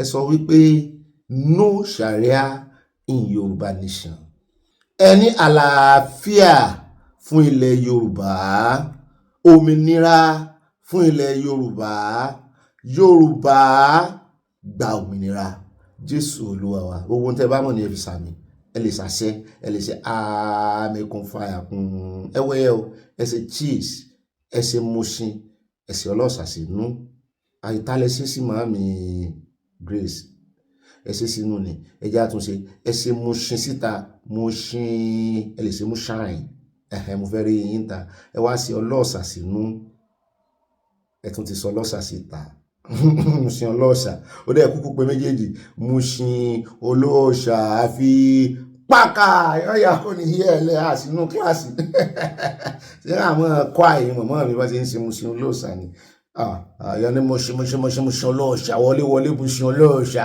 olóhùn rẹ̀ òkì tó alákọ̀ọ́kọ́ nú Abala Sanawole ètò ni wọ́n ti lérè mi pọ̀ jù wá mi kan ti ní mọ̀ wọ́n ṣe rédíò ẹ̀wọ̀n bínú alákọ̀ọ́kọ́ nú Abala Sanawole ètò ni ẹ jẹ́ àyà industry àwọn airline níbi tá a ti ń gbọ́ táwọn plane owners àwọn tó ní airline tí wọ́n bẹ̀rẹ̀ sí kùn mo ní kí ló dé ẹ sọ̀rọ̀ síta wọ́n làmẹ́ǹtì wọ́n complain wọ́n ní owó táwọn fi ń ra epo plane ti pọ̀ jù wọ́n láwọn passenger náà ń sọ̀rọ̀. Justin, Nigeria Airlines are facing a potential shutdown due to the skyrocketing price of jet A1 fuel, which has increased by 150 to 300% in a month. Wọ́n ní the airline operators of Nigeria AON àwọn ẹgbẹ́ wọn nù o wọ́n ní blames fuel marketers for artificial inflating price and creating scarcity.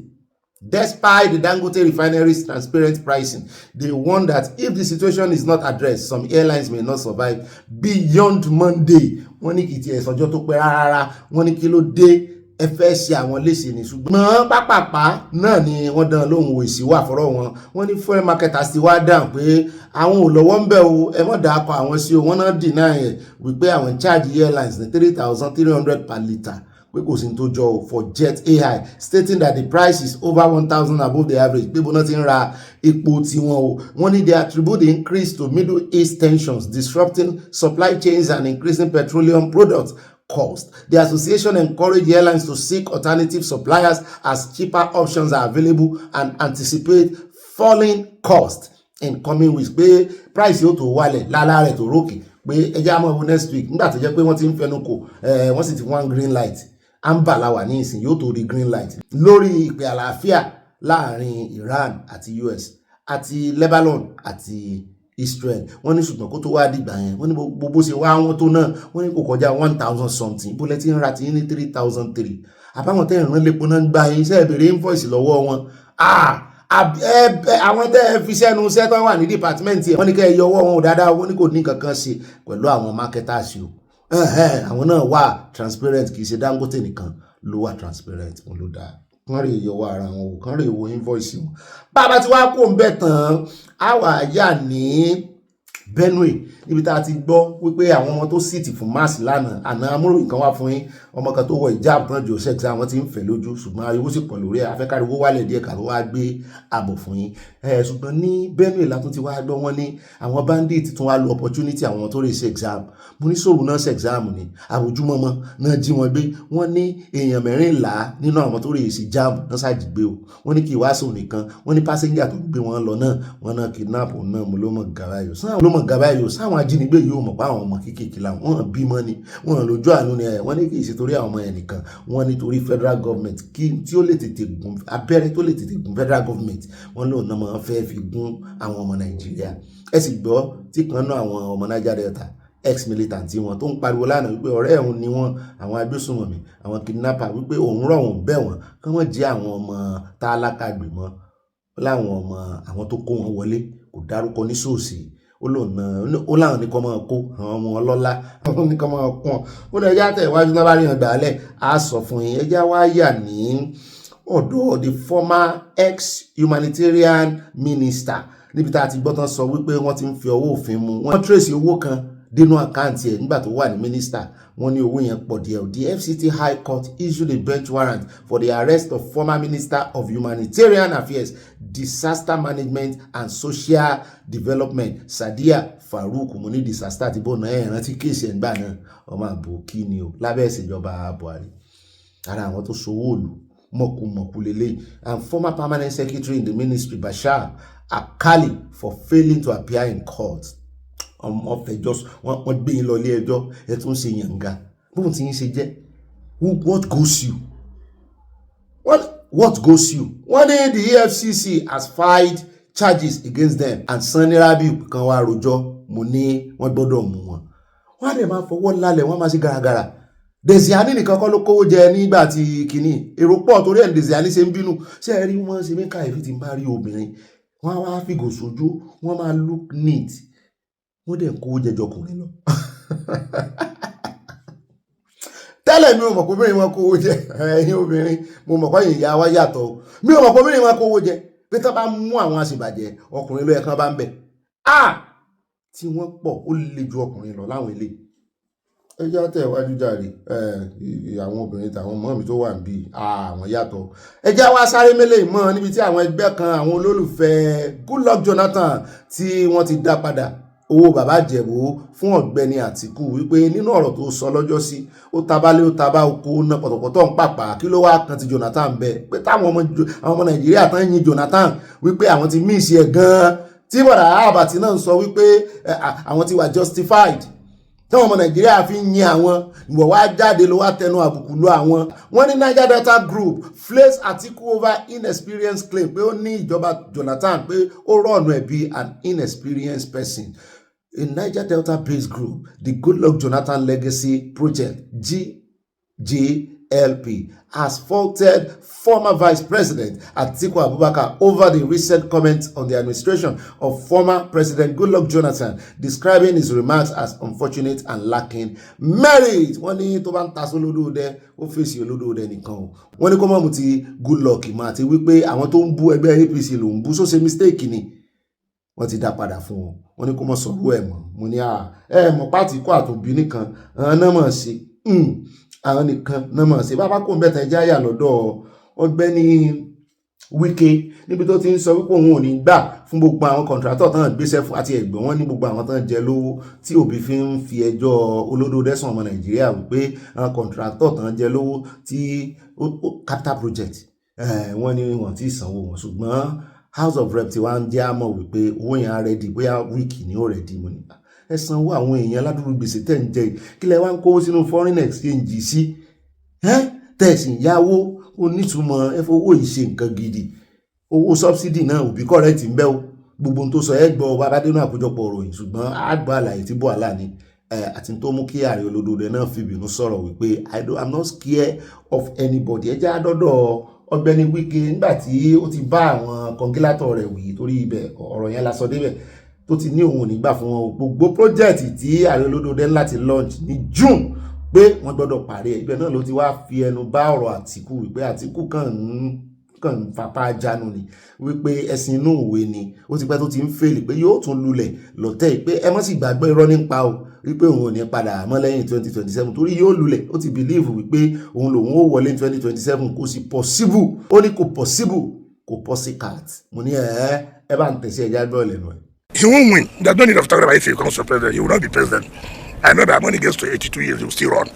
Even though he has said that this will be the last time. No, I encourage him to run again because that's the only way he can survive is by running. So don't take anything seriously about what the vice president said that this government have not done it. Even you as a journalist, can you really accept that what you have said is correct? Our politics is that people will just put their, blind their eyes and say that nothing good at all. It is not possible. It's unfortunate. One of the things I read, he said, look, he's more popular than Kwankwaso. He's more popular than Erufai. He's more popular than Tambawa.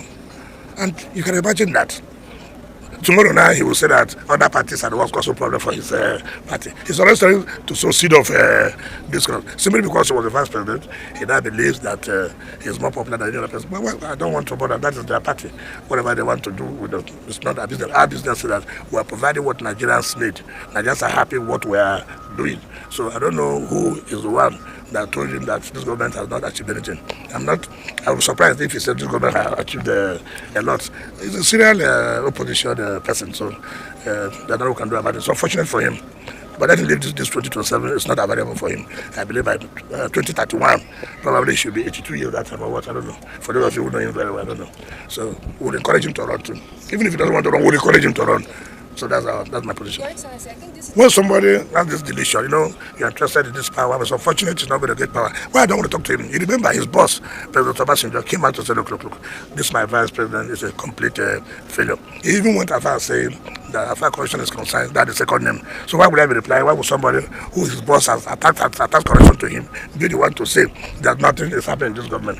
Ó rẹ̀ káàbọ̀ padà ẹjẹ́ wá sáré mélèé mọ́ ẹjẹ́ adé ọ̀dọ̀ Okonkwo ara àwọn ADC náà ni abẹnugan lòun náà ṣùgbọ́n bá a bá ti rántí àwọn rántí Peter Obi torí Peter Obi ló jẹ́ àmọ́ eléré orí ìtàgé àwọn ọmọ Ìgbò ní tẹ́lẹ̀ ṣùgbọ́n náà ó ti lọ ṣe law ó sì ti join politics ó ló wá ń gàùn sókè báyìí wípé ṣe àníbọ̀n bá máa fi ṣe primaries ó sì ṣe consensus náà ṣe inú ẹgbẹ́ ADC pé àwọn jọ fọwọ́sowọ́pọ̀ ní Àtàméjì àti Erufai àti gbogbo wọn pátápátá àti Peter Obi pé èèyàn kankan ò ṣẹ́kù àtàrẹ́gbẹ́ gbogbo àwọn jọ foríkorí fikùn lukùn ni àwọn sì fẹnukò síbi kan bójú báyọjú kóhùn mọ́ yẹ̀ pé ẹni tí ó bá jámọ́ lọ́wọ́ àwọn ó gbárùkù tí yòókù ni mo ní náà wá ń bi léèrè wípé lélẹ́yìí tí Peter Obi sọ wípé ó ṣe é ṣe kóhùn kó ń bẹ tó yẹ kó bá jámọ́ lọ́wọ́ pé dandan ni kóhùn wà lórí ballot paper dandan ni tipa Àtíkù náà sì ń sọ ṣùgbọ́n Àtíkù ní bóun bá lùsì tóun ní primaries tàbí tí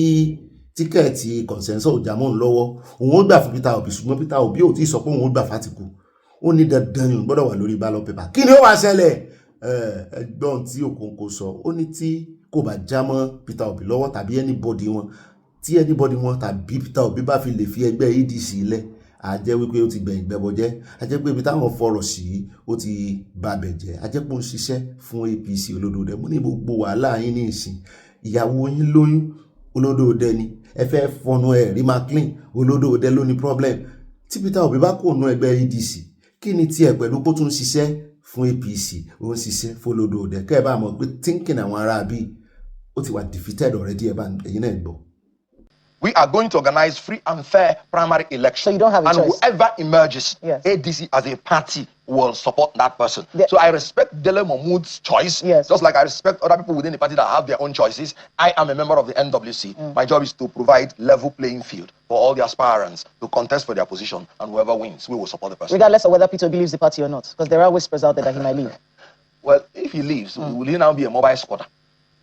No, anybody, any presidential aspirant in ADC, seeing what everybody is going through in ADC, that leaves ADC for another party. One, he's a mobile squatter. Then two, he is working for Tinubu. Because if all the coalition leaders are facing through all this crisis, even with the unity, then what do you think one person can do going out? Anybody that goes out of the coalition is compromised and is working for Tinubu, whoever that person is. Ó náà lẹ ti gbọ́ yẹn o, jẹ́ kó yìnbọn lu ara rẹ̀ lẹ́sẹ̀ ní Peter Obi tí wọ́n ń gbé.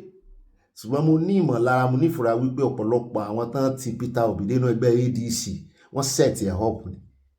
Torí mi ò rí ibi tí tíkẹ́ẹ̀tì lè jà wọ́n lọ́wọ́, ṣùgbọ́n àwọn kan tó wá ń pariwo nínú ẹgbẹ́ ADC wípé àní ẹ zóònù ẹ̀ sí South, ẹ mọ́ zóònù ẹ̀ sí ilẹ̀ Haúsá.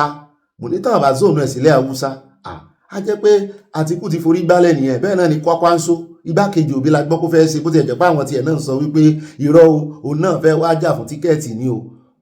Ṣé tí ó bá já mọ́ Kwakwanso lọ́wọ́ ṣé yóò fòbí ṣe igbákejì rẹ̀ ni? Tí gbogbo á sì mọ̀ pé Obi Kwakwanso ni, ṣé yóò wà ní Kwakwanso Obi? Bẹ́ẹ̀ náà ni tó bá já mọ́ Obi lọ́wọ́ àti ẹ̀mọ̀ pé Kwakwanso ni ó lẹ̀ mọ́, ṣé ọ̀gbẹ́ni Atiku wà rí ìjókòó ni? Ó ti gbà fọlọ́run náà nù. Àbí tó bá já pé Atiku ló já mọ́ lọ́wọ́, sóbi ó wà rí ìṣe vice ẹ̀ torí ó ti sọ pé òun gbọ́dọ̀ wà lórí ballot. Àwa mọ̀ ò bóyá yóò wà ní ẹ̀. Sóun sọ fún yín pé president ló ń gbọ́dọ̀ ṣe lórí ballot ni. President ni orúkọ rẹ̀ tó bá ti wà lórí ballot, orúkọ vice president ò kì í sí lórí ballot. Irọ́ orúkọ rẹ̀ ló gbọ́dọ̀ wà ń bẹ, àmọ́ wo confusion. Wọ́n ti mọ̀ bí tán darí ẹ̀ sí. Eléyìí láwọn fi káàdì gbogbo rẹ̀ lẹ́nu Abala Sanawole. Ẹ jẹ́ àdọ́dọ̀ Ìyábọ̀ Òjó kọ́ kò sí mi lẹ́nu. Ìjọba ẹni pé ní gbogbo Nàìjíríà báyìí Ìyábọ̀ Òjó nínú gbogbo àwọn tí ń jẹ́ Ìyábọ̀ Òjó ni ó ló lalẹ̀ jù. Ó bọ́ sí lẹ́nu ni o. Ẹ jẹ́ àdọ́dọ̀ Ìyábọ̀ Ọbásanjọ́ níbi tó náà ti wá gan sí máìkì lẹ́yìn tí ó ti gbà fún Yayi. Ṣé yóò padà sí Amẹ́ríkà ni àbí yóò rè join ẹgbẹ́ òṣèlú ADC àbí kí ló fẹ́ ṣẹlẹ̀, àbí yóò bá APC fọwọ́ wẹwọ́? Ẹ̀yà gbọ́ ìdáhùn tí wọ́n fi dáhùn ìbéèrè. Ẹ má mind Yorùbá wọn o, wọn ti ẹ̀ sọ̀rọ̀ bí Yorùbá rárá. Bá tí mò ń gbọ́ Yorùbá wọn gan mò ń wò pé sọmọ yín lè gbọ́ Yorùbá báyìí. Ti ṣe concessions wọ́n dẹ̀ ti mú èèyàn, mo dẹ̀ congratulate wọn pé mo fẹ́ kí wọ́n ṣe dáadáa nínú ipò náà tán bá ti débẹ̀, torí mo mọ̀ pé ẹgbẹ́ APC wọ́n máa wọlé, Senator Yayi dẹ̀ máa di gómìnà wa ní Ogun State. Mo ti sọ pé ìrìn àjò yìí tí ẹgbẹ́ bá ti ṣe consensus, mo máa gba nǹkan tí consensus yẹn jẹ́, a dẹ̀ ti débẹ̀ sí mo dẹ̀ gbà.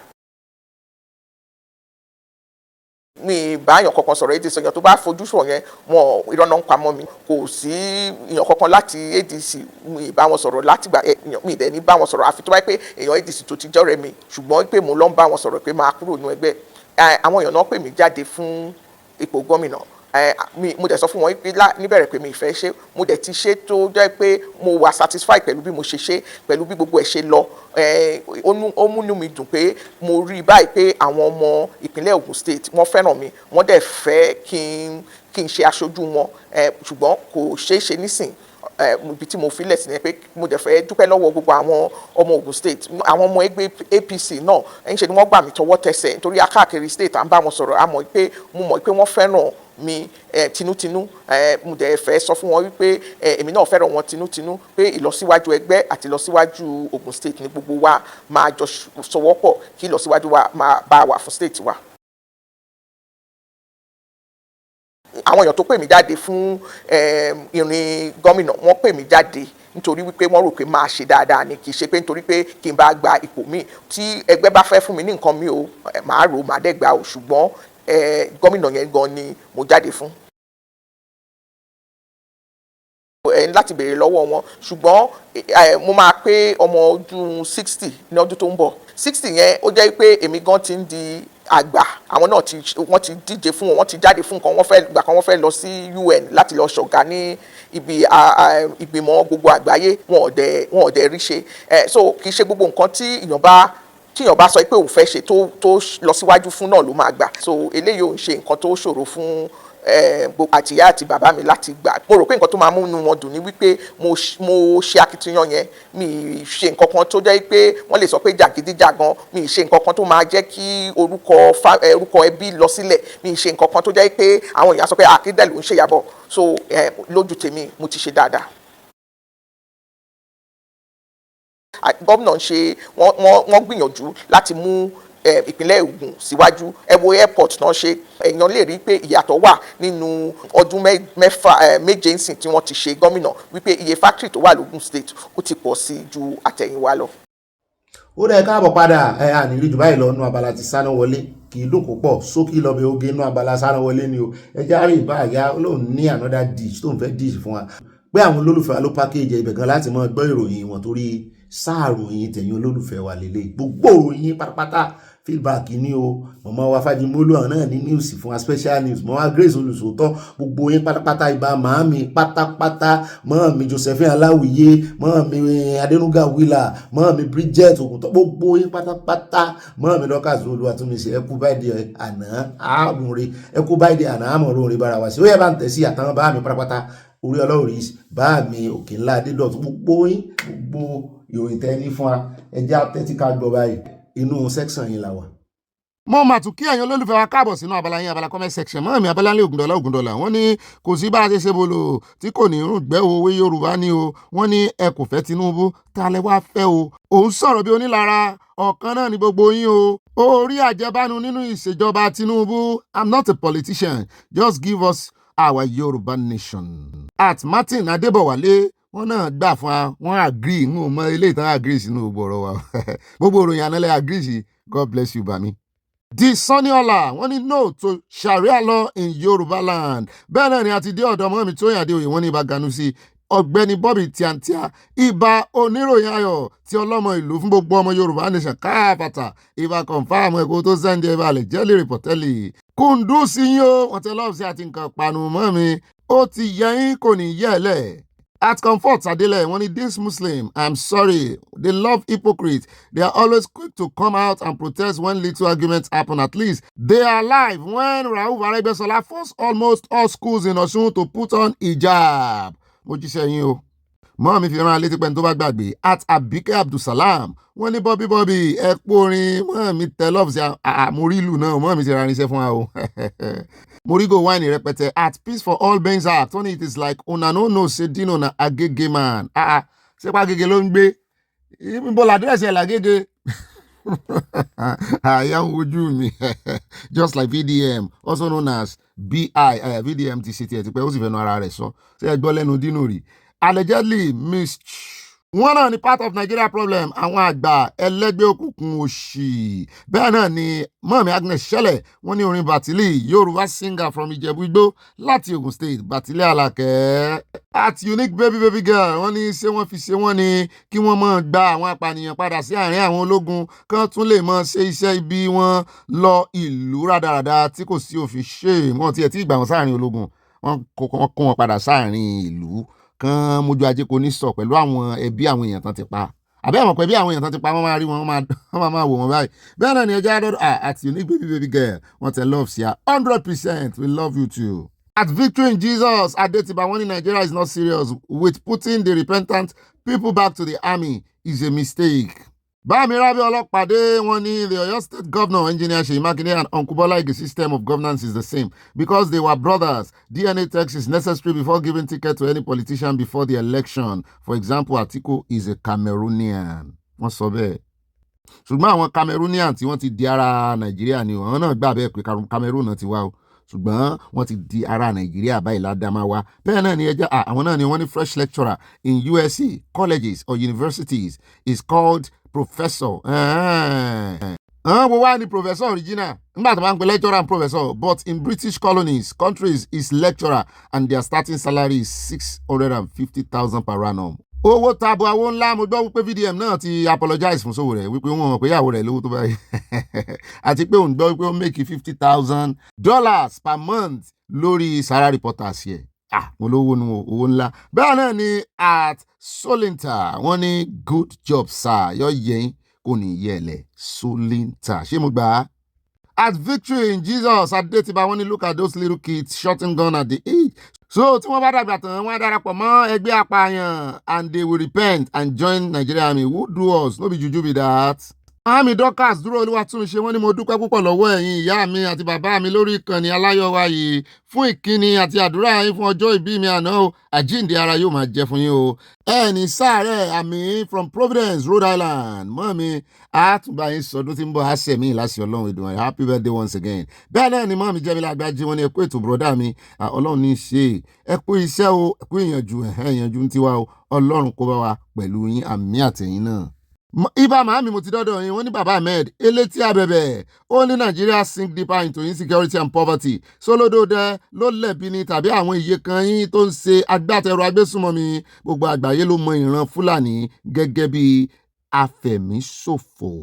Mọ́mí Bridget Ògúntọ̀nà wọ́n ní happy birthday to mọ̀mọ́ wa o. Àyá mi àtàtà Olúwa wà pẹ̀lú gbogbo wa mi. Ẹlẹ́yà wa o. Wọ́n ní àwọn Valentino mẹ́tẹ̀ẹ̀ta ń kọ́ o. Ìbẹ́ta Valentina ẹ̀kọ́ ọjọ́ mẹ́ta bàbá onípá fún àti ẹ̀gbúrò bàbá onípá fún. Iṣẹ́ gbomi mu.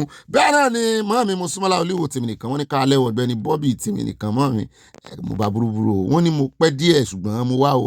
Mọ́mí àti máàkì ó kọ yín. Wọ́n ní sọ fún Dínà pé kórè ìran aṣọ rẹ̀ níbi tó ti ya o ta ní ìyàwó rẹ̀ kó fi hàn wá olódò rẹ̀ jọ má gbàgbé ọmọ Yorùbá fún wa ní ohun tí a béèrè o. Ìgbòho sà ló wà ń bẹ lẹ́yìn rẹ̀. Bí akọni ẹlẹ́rù mo bá yín hàdí ẹ̀ mọ́ mi o. Ó dàárọ̀ Bobby mi mo rí nǹkan pàmùtẹ́ fi ránṣẹ́ mo rí pineapple yẹn àti fẹ́ mọ́ mi ànífẹ́ yín. Bẹ́ẹ̀ náà ni mọ́ mi Yẹmí Ìgè wọ́n ní àfọ̀kù ìkòkò ní àpáàdì àjẹkẹ́ mo jánà ó fẹ́ dàrú lánàá yẹn. Atoluyemisi Abegunde wọ́n ní we want peace in Yoruba land. We don't want Sharia that brings hatred, violence, laziness, kidnapping for ransom, almajiris, poverty and terrorism to lead is ìpànìyàn. God bless Obi Anaya and God bless Oluyemisi Abegunde. Bá mi Káyìndé ó ṣe ní Sálímù ọmọ owó olódò ọba original ni ó ní ẹ dákun bàbá mi Ọ̀gbẹ́ni Bobby ẹ bá wa bí dínú mi láàyè léèrè wípé ṣé Nàìjíríà jẹ́ bí orílẹ̀-èdè kan ṣé èdè kan ni à ń sọ ní ìlú Nàìjíríà. It's not a nation o, we are not one language in Nigeria o. Màámi Abíọ́dún Òsínnáwó wọ́n ní Obi àtàyá wọ́n ní ẹ̀kú ètò Ọlọ́run ló ń tó kì í ṣàwa o. Wọ́n ní mo sì tún kí àwa ẹgbẹ́ aláyọ̀ yìí o. Bobby ẹ má dá àwọn tí wọ́n fẹ́ pa yín lẹ́nu mọ́ ní orí ọ̀rọ̀ Yorùbá nation ìkànnì wọn o. Ẹ má ṣe bẹ̀rù ẹ ṣeun kírun wọ́n tẹ lọ́hùn sí mi mọ́ mi mo kí láyà yìí bọ́n. Bá mi Kẹ́hìndé ó ṣe ní Sálímù lẹ́ẹ̀kan sí wọ́n ní ẹkún èké ni gbogbo wọn ń sùn. Ṣé wọ́n máa sọ wípé àwọn kò mọ bí àwọn agbésùnmọ̀mí yìí ṣe ń wọlé sí inú Nàìjíríà ni àlànà sílẹ̀kùn fòlè ẹ̀nà poli kò wá jà wọ́n tún ń pe olódòdẹ pé ìwọ lólóko wàá mú wọn ẹgbọ́ so possible. Bẹ́ẹ̀ náà ni bá mi Akínyẹmí ò ní mo mí ìsìn wọn ní Bobby ọkọ̀ ẹlẹ́yà ìkú iṣẹ́ ìlú o. Wọ́n ní ayẹ kalẹ̀ o àmì àtẹ̀yìn náà bá mi o. Ó ní rógun òfò láyé àmì wọ́n ń gbàdúrà fún wa o gbogbo alálàdúrà àti gbogbo wa o. Bá mi kí wòlíì o wòlíì màlátò. Akínyẹmí ò ní from USA bá mi yọ yẹ kò ní yẹ ẹlẹ we love you. Bẹ́ẹ̀ náà ni bá mi Mórí Adéyẹmọ wọ́n ní dínú mi láyè lọ́rùn aṣọ rẹ̀ níbi tó ti yá o. Arítẹnimọ̀ wí àfàpá àdìbò tiẹ̀ mọ́lẹ̀ President Tinubu kì í ṣe ẹgbẹ́ bàbá rẹ̀ o. Mọ́ọ̀mí Títílayọ̀ Ìbánjí wọ́n ní wọ́n ní bọ́ọ̀nì mímú jẹ́ darling wọ́n ní ọ̀rọ̀ Dino kò ṣe dá sí o. Dino sọkogi sí EOO. Bámi Fikayo Victor wọ́n ní ibà tán mọ́ná ẹ̀tún rántí mọ́ọ̀mí tí wọ́n pè mí tán mọ́ná mọ́ọ̀mí Jádesọ́lá evangelist wa Ọlọ́run sì ń gbàdúrà wọn lórí wa o. Wọ́n ní kí ni wọ́n fi họ tán mọ́ná rẹ ní kékeré. Mo ti rántí sandpaper ni ó ti gbàgbé àpáàdì ní èfìfọ́ ìkòkò bẹ́ẹ̀ ni wọ́n á wá fi ewé pín ewé ìpín yẹn wọ́n wá fi ewé ìpín sí gbà mí ìwé ìpín nìkan gan-an máa ń lò mo rántí dáadáa bá mi òun là wọ́n pè ní sandpaper. Wọ́n ní ẹ̀ka ìdájọ́ wọn kò lágbára lórí àwọn elite igi eléèrà ni wọ́n máa gbé wọn jù sílẹ̀ nígbẹ̀yìn ni.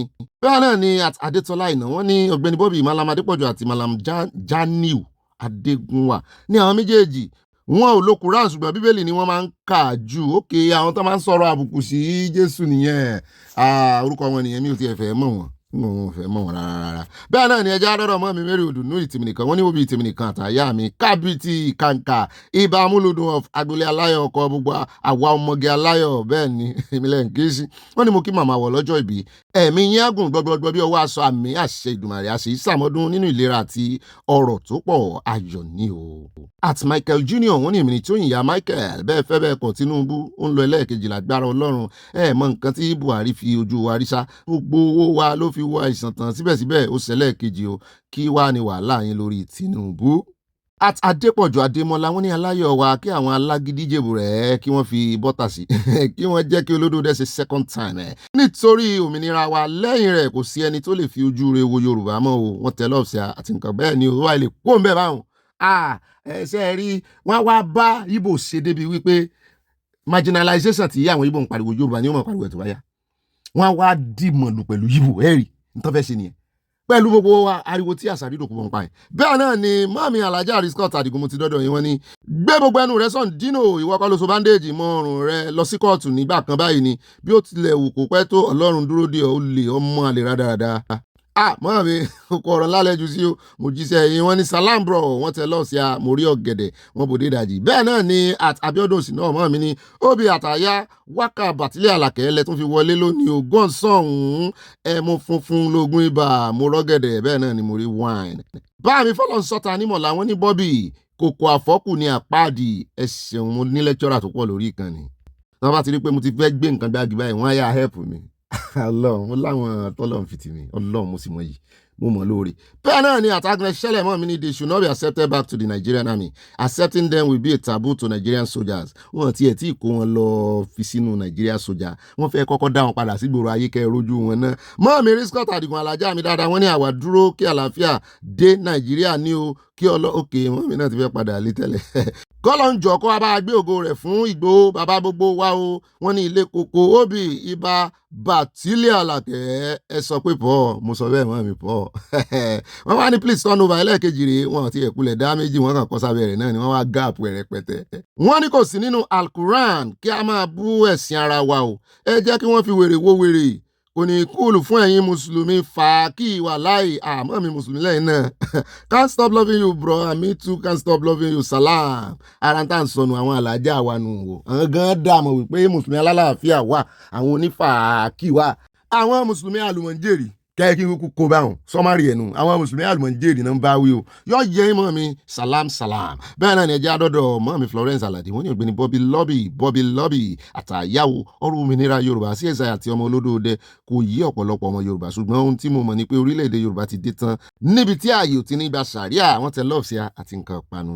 mọ́ mi àárín adé chodi wa wọ́n ní hello Mr. Bobby how are you mọ́ mi wọ́n ní àpáàdì is derived from a broken or cracked pot ìkòkò tó ti fọ́ a pot that is no longer whole or fully functional but apadi is used to describe imperfection of physically incomplete person a person with deformity ẹ̀kú iṣẹ́ o mọ́ mi mo jẹ́rìí àti ṣe research kan nù project làkọ̀ wọ́n tẹ lọ́ọ̀sì à bẹ́ẹ̀ náà ni mọ́ mi Grace Olùṣòótọ́ mo ti ń retí wọ́n ní ọ̀dẹ òpònú àpọ̀dà ní orúkọ àwọn Fúlàní wọ́n ní ìbí wọn ni ó ti pẹ́ tí wọ́n ti ń ṣe é ṣùgbọ́n àpẹẹrẹ wọn ti kún fún ìdájọ́ níwájú Olódùmarè no chance of space ní ìlú Yorùbá.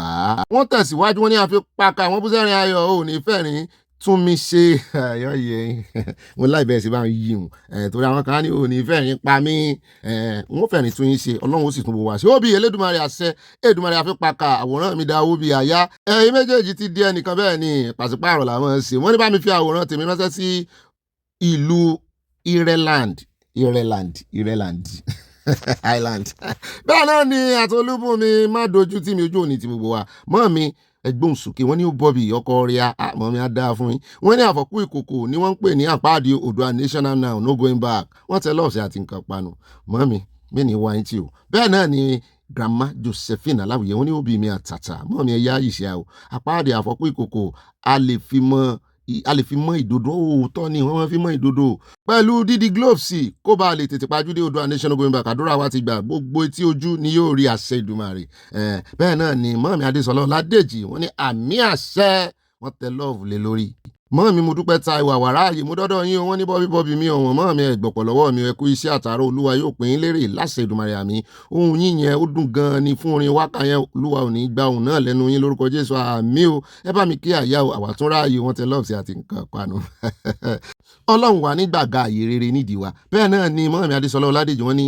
ẹ̀sìn ó ti fọ́jú Áfíríkà mọ́mí Olúṣọlá Adébáyọ̀ wọ́n ní Tinubu ló bá ẹgbẹ́ sí i tó fi di ọmọ 6 láti ọ̀dọ̀ ìyàwó rẹ̀ ṣíọ̀ má lọ wá iṣẹ́ ṣe aláìnítìjú mọ́mí náà bá yarí wọ́n ní me too I ain't going nowhere bó tilẹ̀ jẹ́ wípé àárò lè ń sọ mí Obi love you and Aya will love you too màmí ọmọ mi dáadáa ẹ mọ̀ wọ̀rí àlàáfíà padà lé mọ́mí Stella Òdìlé wọ́n ní Ọ̀gbẹ́ni Bobby wọ́n kú sẹ́rin ayọ̀ ẹ kó ṣẹ̀kẹ̀rẹ̀ fún wa ká máa lùlù sí fún yín o abẹ́rẹ́ ṣẹ̀kẹ̀rẹ̀ ìbáwọn ròde ìbànújẹ́ àti agogo ǹjẹ́ bàtílẹ̀ àlàkẹ́kọ́ ló kọrin yòó náà ni olórí ọ̀dọ̀ wáìtì mi wọ́n ní aláwàdà kẹ́ríkẹ́rí ní Dino Melaye wọ́n ní Sago ń búgò ní ọ̀rọ̀ ìtàn ìgbéyàwó Tinubu àti Dino ń sọ yìí o Dino Melaye will soon start showcasing his exotic vintage cars and luxurious homes from his political ill-gotten wealth.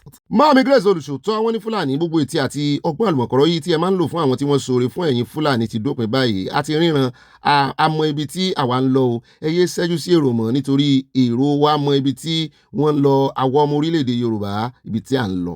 At Michael Junior wọ́n ní èmi tó yàn Michael also known as Hallelujah láti Sùúrùlérè ibà gbọ́mà bí wọ́n Dino Melaye olè oníjìbìtì onídòkúdò ọ̀pọ̀lọpọ̀ celebrity ló ti bá sùn tán àmọ́ mi ṣe wà ń bẹ̀ máa ìfàlẹ̀ jẹ́ lè sí orí agbègbè láwà torí tí wọ́n bá ní amú rìsíptì ẹ̀ wá ní rìsíptì ẹ̀ wọ́n ló fún kan lóyún kò gbà wọ́n ní Tinubu fẹ́ ìyàwó ni kò yan àlè bẹ́ẹ̀ náà ni àtúnmilọ́lá mọ́ mi dáadáa wọ́n ní Dino ti di Sanyẹ̀rì ní abẹ́rẹ́ Sanyẹ̀rì gbáà ni ẹni tí a mọ̀ sí Sanyẹ̀rì gan ń rò pé ó Sanyẹ̀rì rí nínú eré tí wọ́n ṣe. At Funky Adeoye wọ́n ní we love you too I love you. Atolúwakẹ́mi Bámidélé wọ́n ní Bob ànàyà kú iṣẹ́ Ọlọ́run yóò máa bá wa sí àmì Gúnmi wà ní ayé wọ́n mú irọ́ ní gbogbo wọn ń pa fún wa Ọlọ́run máa gbà wá kí àwa náà múra dáadáa o I love everyone we love you too wọ́n tẹ lọ́ọ̀ ṣá o. Màámi Stella Ògúnbàjò wọ́n ní happy birthday to our mọ́mí ìgbà ọdún kan ìyá wa nítòótọ́ ẹ jẹ́ wọn ọmọ àti ọmọ nínú ọlá àtàlàfíà mi yín á gùn fún gbogbo wa ní àṣẹ Elédùmarè àmín. At Kenny Ògúnkọ̀yà wọ́n ní ibà pàkàpàkà wọ́n ní àfọ́kù ìkòkò ni wọ́n ń pè ní àpáàdì ohun yín á máa dùn létí aráyé o àṣẹ wàá. At Hannah Àyànsọlá mọ́ mi ẹkú ọjọ́ mẹ́ta wọ́n ní Ọ̀gbẹ́ni Bobby ẹkú ọjọ́ mẹ́ta o àyà ń kọ́ wà o ẹkú iṣẹ́ takuntakun Ọlọ́run ní í ṣe o Ọlọ́run yóò máa ràn yín lọ́wọ́ àmín ayọ̀ ní ayọ̀ rẹpẹtẹ wọ́n tó ń bọ̀ bẹ́ẹ̀ náà ni mo rí pizza àti wine. Mọ́ mi Adésọlá Ọládèjì wọ́n ní ṣé wọ́n ṣépè fún àwọn ìjọba Nàìjíríà mọ́ mi sá. Mami Kudirat Wahab mo rí nǹkan panu rẹpẹtẹ mo mọ̀ rí pọ́ngilá ń bẹ̀ mo rí tọ́mtọ́m náà ń bẹ̀ àbí níkò ni sweet níkò ni o.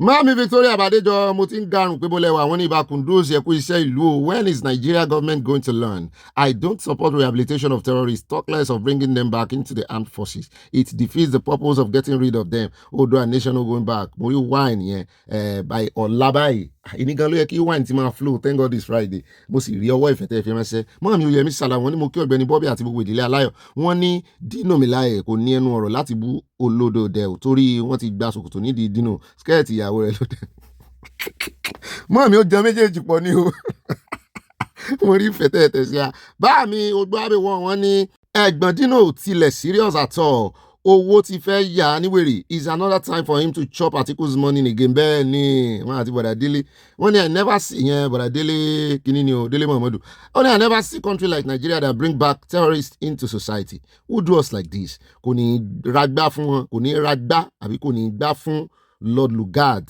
ẹ jẹ́ n fi ra sí kò ní ragbá àtìyàwó fún Lord Lugard ó ní àwọn ará Britico bẹ́ẹ̀ náà ni ẹ jẹ́ àyà. Mọ́mí Christiana Mustapha wọ́n ní alájà Bọ̀túlẹ̀ Àlàkẹ́ sunre o Obi a máa ra irinṣẹ́ fún yín báyìí bẹ́ẹ̀ ni wọ́n ti ń dájọ́ wọ́n ti ra lùwá o okù agogo ìdẹ̀sẹ̀kẹ̀rẹ̀ náà ti wà nílẹ̀ bẹ́ẹ̀ náà ni mọ́mí Olúfúnkẹ́ Bájúmọ́ wọ́n ní Goodluck Jonathan ó fún ní mínísítà ní Àbújá they all are giving her this position to compensate her father OBJ he is the one that tell my uncle to install Gbenga Daniel and he nominated Jonathan instead of Peter Odili bẹ́ẹ̀ náà ni ẹ jẹ́ á lọ sọ́dọ̀ mọ́mí Agnes Ọ̀sádé wọ́n ní Bobby àwọn tó ń ṣe rálì wọ́n mọ nǹkan tí wọ́n ń ṣe nǹkan tó bá wù ẹ́ lẹ́nu kó lè fẹnu ẹ̀ sọ nítorí ìwọ̀fà lẹ́nu o aṣojú wọn bẹ́ẹ̀ náà ni Bobby ẹ̀kú iṣẹ́ o Ọlọ́run lẹ́ ń kí lára wa mọ́mí kí làwa ń ṣe àwọn ọmọ Coca-Cola ni wọ́n ire o ire ńlá kábì tí wọ́n tẹ lọ́ọ̀sì àti nǹkan panu bẹ́ẹ̀ náà ni ẹ̀já wa lọ.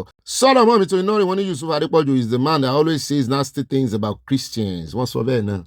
Máàmí Abọ́láńlé Ògúndọ́lá wọ́n ní ó dorí àwọn ọlọ́tẹ̀ bẹ́ẹ̀ ni ó dorí àwọn ọlọ́tẹ̀ o ó dorí àwọn ọlọ́tẹ̀ o. Alhaji Amodina Solomon wọ́n ní what àwọn Igbo put ring for bẹ́ẹ̀ ni ó fòkà sí abẹ́ kìíní ó kànà wò kábíyèsí ọlọ́run o ọlọ́run ní sọ̀wọ́ ọkùnrin o ẹ sáàmù gbàdúrà fún wa. àbí kílẹ̀ ni mo ti wí bá mi Abdidama Kafi wọ́n ní kò yẹ kí àwòrán olódòdẹ ní INEC ọ́fíìsì jẹ́ wàhálà torí pé ó ní current president ìlú kò yẹ kó wà INEC ní partisan non-partisan ní INEC kò yẹ kó wà ń bẹ̀ bá. Máàmí mo dúpẹ́ Adénúgà Wílà yọ yẹyin mọ́ mi yọ yẹyin wọ́n ní ibà may you never stumble àmì àṣẹ ẹ kú iṣẹ́ olúwa máa bá wa ṣe no sharia in Yorùbá land. Máàmí anáwùsù mo rí pọ̀ yín pọ̀ wọ́n tẹ lọ́ọ̀sì àti nǹkan panu Oòduà nation no going back. At Bumi Crystal mo rí ìfẹ́ tẹ́ fi ránṣẹ́ sí wa kọ́lọ́mbà mi nífẹ̀ẹ́ yín dénúdénú. Báàmí Olúkáyọ̀dé Hamzat wọ́n ní irú ìlú wo wà ní Nàìjíríà yìí kí ni gbogbo rádaràdà yìí ẹ̀mí àwọn ọmọ ológun àti ará ìlú tí wọ́n fi ṣòfò ńkọ́ nǹkan bẹ́ o kọ́lá ọ̀làwìí nù. Mọ́mí tó iná rí wọ́n ní who is Dino's wife àmọ́ o ó dẹ̀ ń ṣe politics ó dẹ̀ níyàwó àdáhìí ó dẹ̀ bímọ yamayama ó dẹ̀ ń sọ̀rọ̀ sólódó dẹ̀. Máàmí Fúnmilọ́lá Bello wọ́n ní Ọ̀gbẹ́ni Bobby ọkọ wa ẹ kú iṣẹ́ takuntakun sà Ọlọ́run lẹ́ ń kí mọ́ mi o ẹ má jẹ́ kí ìrẹ̀wẹ̀sì mú yín sà àánú ni kí a máa béèrè lọ́wọ́ Ọlọ́run kí bàbá wa fún wa ní Yorùbá nation o bàbá wa Májàsọ́lá you are too much sà love you too wọ́n tẹ lọ́ọ̀ sí abẹ́ náà ni wọ́n bọ́ ọ̀gẹ̀dẹ̀ dídàjì. Báàmí fọlọ́ sọ́ta nímọ̀ làwọn ní Bobby àáfàá tó ní kí wọ́n lọ gbé orí èèyàn wá fún 1 million kí ni ìjọba ń ṣe é sí tí wọn kò lọ gbé àti ìgbọ̀kan gbé o wọ́n fi nǹkan panu ránṣẹ́ sí a. At Sunday ogun tó àṣẹ wọ́n ní Mr. Bobby ẹ kú ọjọ́ mẹ́ta happy Easter holiday wọ́n tẹ lọ́wọ́ sí àbá mi sì ń gbádùn holiday Easter tí wọn. Máàmí Stella Ògúnbàjò wọ́n ní Dino lẹ́nu rẹ̀ sí Tinubu ẹjọ́ sá Mr. Dino ìbéèrè mi rèé o ọmọ mélòó ló bí obìnrin mélòó ló bímọ fún rẹ tí ó bá jẹ́ ọmọ mẹ́ta ìyá mẹ́ta kí wàá ní èébú rẹ lẹ́nu Tinubu bí mo ṣe ń wò ó kò sí obìnrin ààbọ̀ débi pé odidi kan nínú ilé rẹ̀ kò tiẹ̀ sójìjì obìnrin rárá débi pé yóò tiẹ̀ dàbọ̀. Máàmí Olúfúnkẹ́ Fájímọ́lú news wọ́n ní Bobby iṣẹ́ tí Solomon Adéọlá ṣe ló gbé dé ipò gómìnà Ògùn state kó tó lọ sí Ògùn Èkó ló wà all latest chairs air conditions in our parish in RCCG Abúlé Odò kí ni Ìyábọ̀ òkè ó rà fún yín ṣóra sí àfún yín ni all latest chairs sọ bó yóò rà kàn dárúkọ pé wà ní church kí ni Ìyábọ̀ Obj ṣe Gbẹ́ngà Daniel fi ṣe health commissioner ní Ògùn state. Ó dáa ẹ káàbọ̀ padà o ẹ wá nǹkan jókòó lé ẹ wá nǹkan panu tẹ́wọ̀n sọ̀rọ̀ àjèjà as per thank God is Friday àbí ìsọ̀ ní Friday lónìí on the 17 nínú oṣù kẹrin kẹrẹkẹrẹ oṣù ìtún lọ́nà ẹ̀mí wa ò ní lọ sí láti Ọlọ́run Èdùmàrè bọ́ bá dilẹ̀ bá dénú yín báyìí bá wà lẹ́yìn tẹ́ ti wá nǹkan panu ní o kẹwàá mọ̀ bá pè fáwọn olólùfẹ́ yín bó sì dọ̀dọ̀ àwọn tí ìsọ olólùfẹ́ yín náà tipá ti kúkú wọn nífẹ̀ẹ́ wa bẹ́ẹ̀ náà ni kẹmọ́ bá fi kọ́mẹ̀ntì yín ránṣẹ́ sí ọ̀dọ̀ àyá kó lè rí ń lò ní abala comment section mọ́jú ojú 5 lines lọ òkùnkùn tí ń ju 5 lines lọ. Mo rí bí dàísí èyí tá a lè gè sí 5 lines à ń gé èyí tí ò sí é gé. Ó dá alákọ̀ọ́kọ́ ní ìròyìn tá a ti mẹ́nubà lónìí ẹjẹ́ àkọ́kọ́ yà lóńdó á dé ọ̀dọ̀ ọ̀gá ọlọ́pàá níbi tó ti ń ṣe àtẹnumọ́ rẹ̀ pé ọwọ́ ti bá àwọn kan o tí wọ́n fẹ́ jọ àdó olóró sí àwọn iléeṣẹ́ ìjọba gan ṣùgbọ́n bí láti bẹ̀rẹ̀ ẹjẹ́ àkọ́kọ́ bẹ̀rẹ̀ ní òkè ìṣẹ́gun eruku ní Kwara pé àwọn 33 tàn mú tí wọ́n pààyàn wọ́n ní eruku àwọn tán kó yàn lọ àṣírí ti tú lórí bí ọwọ́ ọlọ́pàá ṣe tẹ afurasí 33 tó kọlu ṣọ́ọ̀ṣì CAC òkè ìṣẹ́gun eruku ní Kwara wọ́n ní iléeṣẹ́ ọlọ́pàá ìpínlẹ̀ Kwara ti fi ìsìnkún òfin mú àwọn ẹjẹ́ àkọ́kọ́ lọ Oǹdó mo ṣe ń da gbogbo ẹ̀ pọ̀ mọ́ra àwọn báyìí ẹjẹ́ àkọ́kọ́ bẹ̀rẹ̀ lóńdó jàre ẹjẹ́ lọ sọ́dọ̀ ọ̀gá ọlọ́pàá àwọn tán náà mú wọ́n fẹ́ ṣe àdó olóró wọ́n fẹ́ jù sí iléeṣẹ́ ìjọba mo ní ẹ bá ń tẹ̀sí. The command has recorded a major operational breakthrough with the successful foiling of a planned bomb attack in Akure. The operation led to the arrest of 6 suspects and the recovery of material suspected to be components for the fabrication of improvised explosive devices, IED. This achievement followed credible and actual intelligence received by the command regarding the activities of a suspected criminal syndicate operating along the state lines. 3 out of the 6 came from outside the state. Then the other 3 collaborators from within the state. So why should somebody invite people or encourage criminal elements to come to his own state to come and attack. We received information about the plan to attack some government infrastructure, and we did the needful, and that culminated into the arrest of the 6 suspects and the recovery of the IED components, which we displayed earlier today. All right, what is the state's plan moving forward to ensure that the people are secured? Because the next level now is the people wondering, what could these people be planning? How is the state going a step ahead of these persons? Well, we got information, like I said earlier, and we acted on the information swiftly, and that committed to the arrest of those suspects and the recovery of the exhibits displayed. And investigation is ongoing now to get further collaborators still at large. How are members of the state, of the people of the state, collaborating and cooperating with the police regarding this investigation, as well as the persons arrested? Well, what actually the good people of Ondo State that continue to do the needful to ensure that they are well protected and they go about their economic activities without any form of intimidation, molestation, or hindrance. That's the assurance we are giving them. And they should continue to give us a credible and accurate information that will enable us to get rid of criminal elements in our state.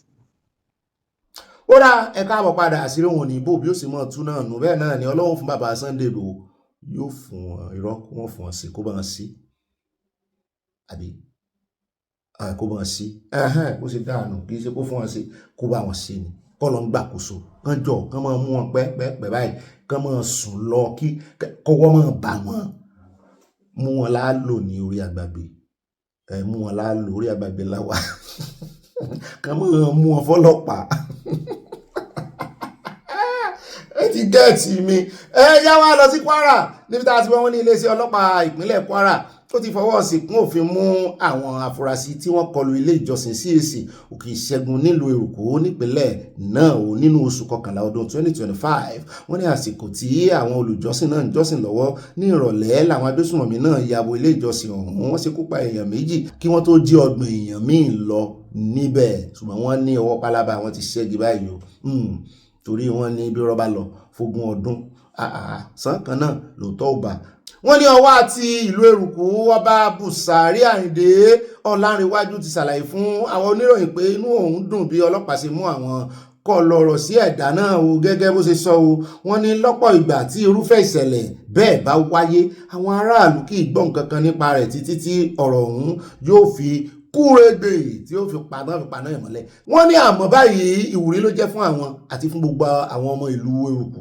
tí wọ́n fi tó àwọn létí tán sí ń rí bí ẹjọ́ yìí ṣe ń lọ wípé kì í ṣe pé wọ́n fẹ́ fọwọ́ kankan bò ọwọ́ bá àwọn 33. Ó wáá fi kún pé lẹ́yìn kọlù sí ṣọ́ọ̀ṣì náà ni àwọn agbófinró ti bẹ̀rẹ̀ sí ń pààrà agbègbè ọ̀hún láti pèsè ààbò tó péye fún àwọn èèyàn ọ̀hún lóòrèkóòrè pé wọ́n fi àwọn lẹ̀ o wípé àwọn tán sì mú èyí lóòótọ́ afurasí ni sì kà wọ́n sí ṣùgbọ́n wọ́n ti jẹ́wọ́ ó dìgbà tí ilé ẹjọ́ tí wọ́n bá ṣàyàn wọn tán convict wọn ká tó mọ̀. Pásítọ̀ ìkan lára àwọn pásítọ̀ tán jíyàwó rẹ̀ lọ ó ṣàlàyé pé ìyàwó òun wà lára àwọn tí wọ́n jí gbé nínú ìkọlù náà àmọ́ wọ́n padà tú sílẹ̀ lẹ́yìn tí ìjọba náà ti wá sọ̀rọ̀ báyìí o ìjọba ní àjọṣepọ̀ àwọn agbófinró láti ìpínlẹ̀ Kwara àti Kogi ló mú kó ṣeé ṣe láti mú àwọn ọ̀daràn náà o ọlọ́pàá náà sọ nínú àtẹ̀jáde kan pé afurasí 23 lọ́wọ́ àwọn tẹ̀ lórí ìkọlù ilé ìjọsìn náà o a gbọ́ pé lára ẹ̀sùn tí wọ́n fi kan àwọn afurasí ọ̀hún ní ẹ̀sùn ìdìtẹ̀ láti ọ̀daràn ajínigbé ìdígunjalè nígbà tí wọ́n fi ẹ̀sùn jíjí màálù ẹlòmíràn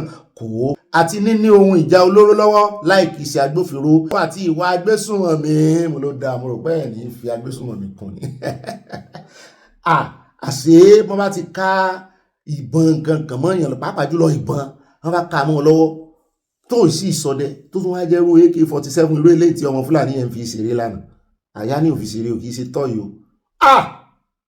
ó ga ọ̀ ẹ̀wò tán ti ń kọ́ àwọn ọmọ wọn àní òye ọ̀rọ̀ tí ajá olúwòsẹ̀ sọ lójú ẹsẹ̀ yìí mi torí mo sì ń wò pé bóun náà sì máa kọ́ àwọn ọmọ lékè kéékèèké láti máa ṣúùtì bó ṣe sọ́nà nù ṣúùtì ó ṣẹnu ṣúùtì kán máa kọ́ wọn bá ṣe ń ṣúùtì kán máa kọ́ wọn bá ṣe ń wẹ̀ ìgbà tí mo rí fọ́nrán tàná yẹn lóye ọ̀rọ̀ rẹ̀ sẹ́ yìí ṣùgbọ́n wọ́n ní wọ́n fojú balẹ̀ ẹjọ́ mo ní kán tètè ṣẹjọ́ wọn pápá ni ò kán sì dá wọn lẹ́jọ́ kán sì mọ̀tún wá kó wọn padà wá sí gbòòrò lẹ́yìn ìgbà tán bá ṣẹjọ́ tán bá ṣẹ̀wọ̀n tán kán mọ́ rìlíìsì wọn kán mọ́ sọ wípé àwọn àti ẹ̀ ń ṣe repentance ní ilẹ̀ Yorùbá àwọn Haúsá ni mọ́ ń ṣe repentance àwọn Haúsá yóò lẹ́nu ọ̀rọ̀ wọn lẹ́nu ọ̀rọ̀. Ó dá ẹjẹ́ àtẹ̀síwájú o. Ṣùgbọ́n yà mí lẹ́nu àwọn tí ọwọ́ ọlọ́pàá bá ní Ondo ojú ò bá mọ̀ nìyẹn. Adékúnlé Prosper, Òjó Olúmídé, Tọ́pẹ́ Kọ́láwọlé, Ahmed Saliu ọmọ Haúsá kan wà ńbẹ̀, Bọ́lájí Adébọ̀wálé àti obìnrin àárín wọn Gbádébọ̀ Abídèmí. Eléyìí lágbára o. Wá wo gbogbo tán kólẹ̀ sanfẹ́ máa fi ìgò fọ́kọ̀ mu ni àmọ́ ń fi ìgò sí àdó olóró. Ọ̀gá ọlọ́pàá ti sọ púpọ̀ ńbẹ̀. Ẹjẹ́ àtẹ̀wájú àròjọ Musolókun. Ẹjẹ́ wá lọ sórí ọ̀rọ̀ Lassa fever níbi tí wọ́n ti ń pe àkíyèsí ọmọ Nàìjíríà sí wípé ẹ mọ́ wòrà yín ran àwọn eku yìí wọ́n náà ń gbé àrùn ìkiri o, wọ́n sì ní ìfẹ́ lójú o. Ìjọba ìpínlẹ̀ Ọ̀yọ́ ti kéde pé èèyàn kan ti kú nítorí àrùn ibà ọ̀rẹ̀rẹ̀ tí a túmọ̀ sí Lassa fever. Obìnrin náà ẹni ọdún 44 ni wọ́n ló jáde láyé ní ilé ìwòsàn UCH nítorí àrùn ibà ọ̀rẹ̀rẹ̀ náà o. Àtẹ̀jáde kan tí kọmíṣánná fétò ìlera nípínlẹ̀ Ọ̀yọ́ dókítà Jésù Sẹ̀ríìmí Ajétúmọ̀bí fi síta ló kéde bẹ́ẹ̀ o. Ajétúmọ̀bí ní ìjọba ìpínlẹ̀ Ọ̀yọ́ ṣe ìgbéǹde ikọ̀ elétò ìlera kan Incident Management System IMS tí yóò máa sa ipá láti dènà ìtànkálẹ̀ ibà ọ̀rẹ̀rẹ̀ náà. Bákan náà ló ní ikọ̀ elétò ìlera ọ̀hún tún ti ń sapá láti ṣàwárí àwọn èèyàn tó ní ìbáṣepọ̀ pẹ̀lú obìnrin alárùn ibà ọ̀rẹ̀rẹ̀ tó kú náà o kí wọ́n lè ṣàyẹ̀wò fún wọn bóyá wọ́n ti ní àrùn náà. Ẹ jọ̀ọ́ o bó bá ṣe ń ṣe yín ẹ tètè máa lọ hospital o. Àjọ elétò ìlera àgbáyé WHO ìyẹn World Health Organization sọ di mímọ̀ pé ibà Lassa pọ̀ ní apá ìwọ̀ oòrùn Áfíríkà pàápàá ní Nàìjíríà, Liberia, Mali, Togo, Guinea, Ghana, Sierra Leone àti Benin Republic. Bákan náà ibà Lassa yìí tó máa ń tàn láti ara ẹnìkan sí ìkejì níbi tí kò bá ti sí ìdáàbòbò àti ìtọ́jú tó péye o. Gẹ́gẹ́ bí àjọ NCDC ṣe wí, àrùn Lassa ń lágbára sí i pẹ̀lú bó ṣe jẹ́ pé òǹkà àwọn tó ń kọlù ń pọ̀ sí ni o. Ẹ jọ̀ọ́ o. Wọ́n ní nípa irú àwọn èèyàn tí ibà ìsábà máa ń kọlù, àjọ náà sọ pé àwọn èèyàn tí ọjọ́ orí wọn wà láàrin ọdún 31 31 sí 40 ọdún takọtabo ni wọ́n sì lè mú o. Bó ló ṣe wá lè mọ̀ pé ìfura lògùn àgbà? Wọ́n ní kó máa rẹ èèyàn láti inú wá, kí ọ̀nà ọ̀fun máa dùn èèyàn, kí èèyàn máa yàgbẹ́ léraléra, tẹ́jẹ̀ máa dà láti mú èrìgì, kí ẹ̀jẹ̀ máa wà nínú itọ́ èèyàn, kí igbá àyà máa ro èèyàn, kí èèyàn ní ìrora láti mí. Wọ́n ní ara sáyẹn nìyẹn o. Èèyàn lè láwọn sáyẹn yìí kó mọ̀ jẹ́ Lassa, ẹ sáà rí sẹ́ẹ̀kì ara yín. Ọ̀nà wo lẹ wá lè fi dènà àrùn náà? Wọ́n ní ẹ máa ṣọ́ra fún jíjẹ ikú tàbí ẹran ìgbẹ́. Àwọn ẹlẹ́ran ìgbẹ́ gan sódọ́dọ̀ wọn náà ti ń jẹ ẹran ìgbẹ́ ní odó sódọ́dọ̀ wọn. Wọ́n ní ẹ máa sá gààrí síta gbangba bóyá eku ti tọ̀ sí tàbí ìgbẹ́ eku. Ẹ pa àwọn eku tó bá wà nínú ilé àti agbègbè yín, ẹ ra gọ́ọ̀mù. Ẹ pa oko tàbí koríko tó bá wà ní agbègbè kí àyíká lè wà ní mímọ́. Àwọn ohun èlò oúnjẹ gbọ́dọ̀ wà nínú ike kí èkúté kó má bàa débẹ̀. Ẹ ṣọ́ra láti fara kan ẹni tí yóò máa ní àìsàn ibà tí kò sì tètè lọ. Àwọn dókítà tàbí òṣìṣẹ́ ilé ìwòsàn gbọ́dọ̀ ṣọ́ra gidigidi nígbà tó bá ń tọ́jú wọn. Ẹ sì mọ̀ pé gààrí rèé, àfi tẹ́ ẹ bá fi tẹ̀bà. Àìmọye àwọn kòkòrò àìfojúrí gan tó yẹ pé bẹ́ẹ̀ gbé kaná jù bẹ́ẹ̀ lọ, bẹ́ẹ̀ ṣe jù bẹ́ẹ̀ lọ, pàápàá jùlọ àwọn kòkòrò yeast kò sọ pé kán kú. Ká wá sọ wípé gààrí tó yẹ pé ẹ kàn dà sómi, àṣetọ̀ èkúté lẹ̀ mú. Ẹ jẹ́ tètè yá ṣọ́ra, k'Ọlọ́run ṣàánú wa o. Ẹ jẹ́ àtẹ̀wájú àròjọ Musolókun. Ẹ jẹ́ wá fọgbọ́n yà ní inú politics àbí ká mọ̀ ti lọ́nu policy. Irọ́, ẹ jẹ́ àkọ́kọ́ yà ní ọ̀dọ̀ àwọn ọmọ tán mú ìkan lára àwọn tọkọtaya tí wọ́n sọ wípé wọ́n jalè ká tó lọ sọ́dọ̀ ẹ̀ tó pààyàn. Wọ́n ní a Nigerian couple, Luciana and Femi Akanbi. Wọ́n ní a Nigerian couple tọkọtaya ní Luciana and Femi Akanbi, ọmọ Yorùbá ni o, ọmọ àlè Yorùbá ni o, have been jailed in United Kingdom UK after investigators uncovered how stolen personal data of transport for London employees was allegedly used to execute a tax rebate fraud scheme. That caused the public purse more than 433. Wọ́n lọ hijack data nìyẹn o. Wọ́n wá present ẹ̀ fún ìjọba bí ẹni pé ìjọba láti dá tax padà fáwọn yẹn. Àwọn náà sì ń gbà. Wọ́n lo data àwọn èèyàn yẹn. Ṣùgbọ́n àwọn náà ń gba tax. Ẹ jẹ́ àká bó ṣe rí gangan.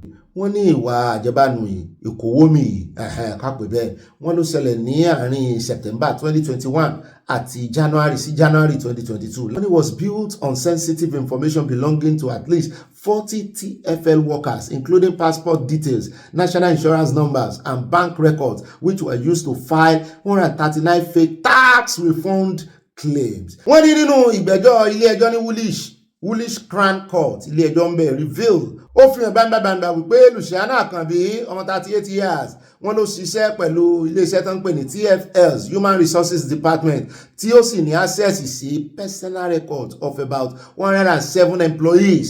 Wọ́n ní the prosecutor said the couple used the stolen details to create multiple self-assessment accounts and submit fraudulent claims to HM Revenue and Customs using at least 38 electronic devices operated from their home and other locations. Although the total value of claims submitted was put at nearly £650,000, authorities confirmed that the actual loss amounts to more than 433,000.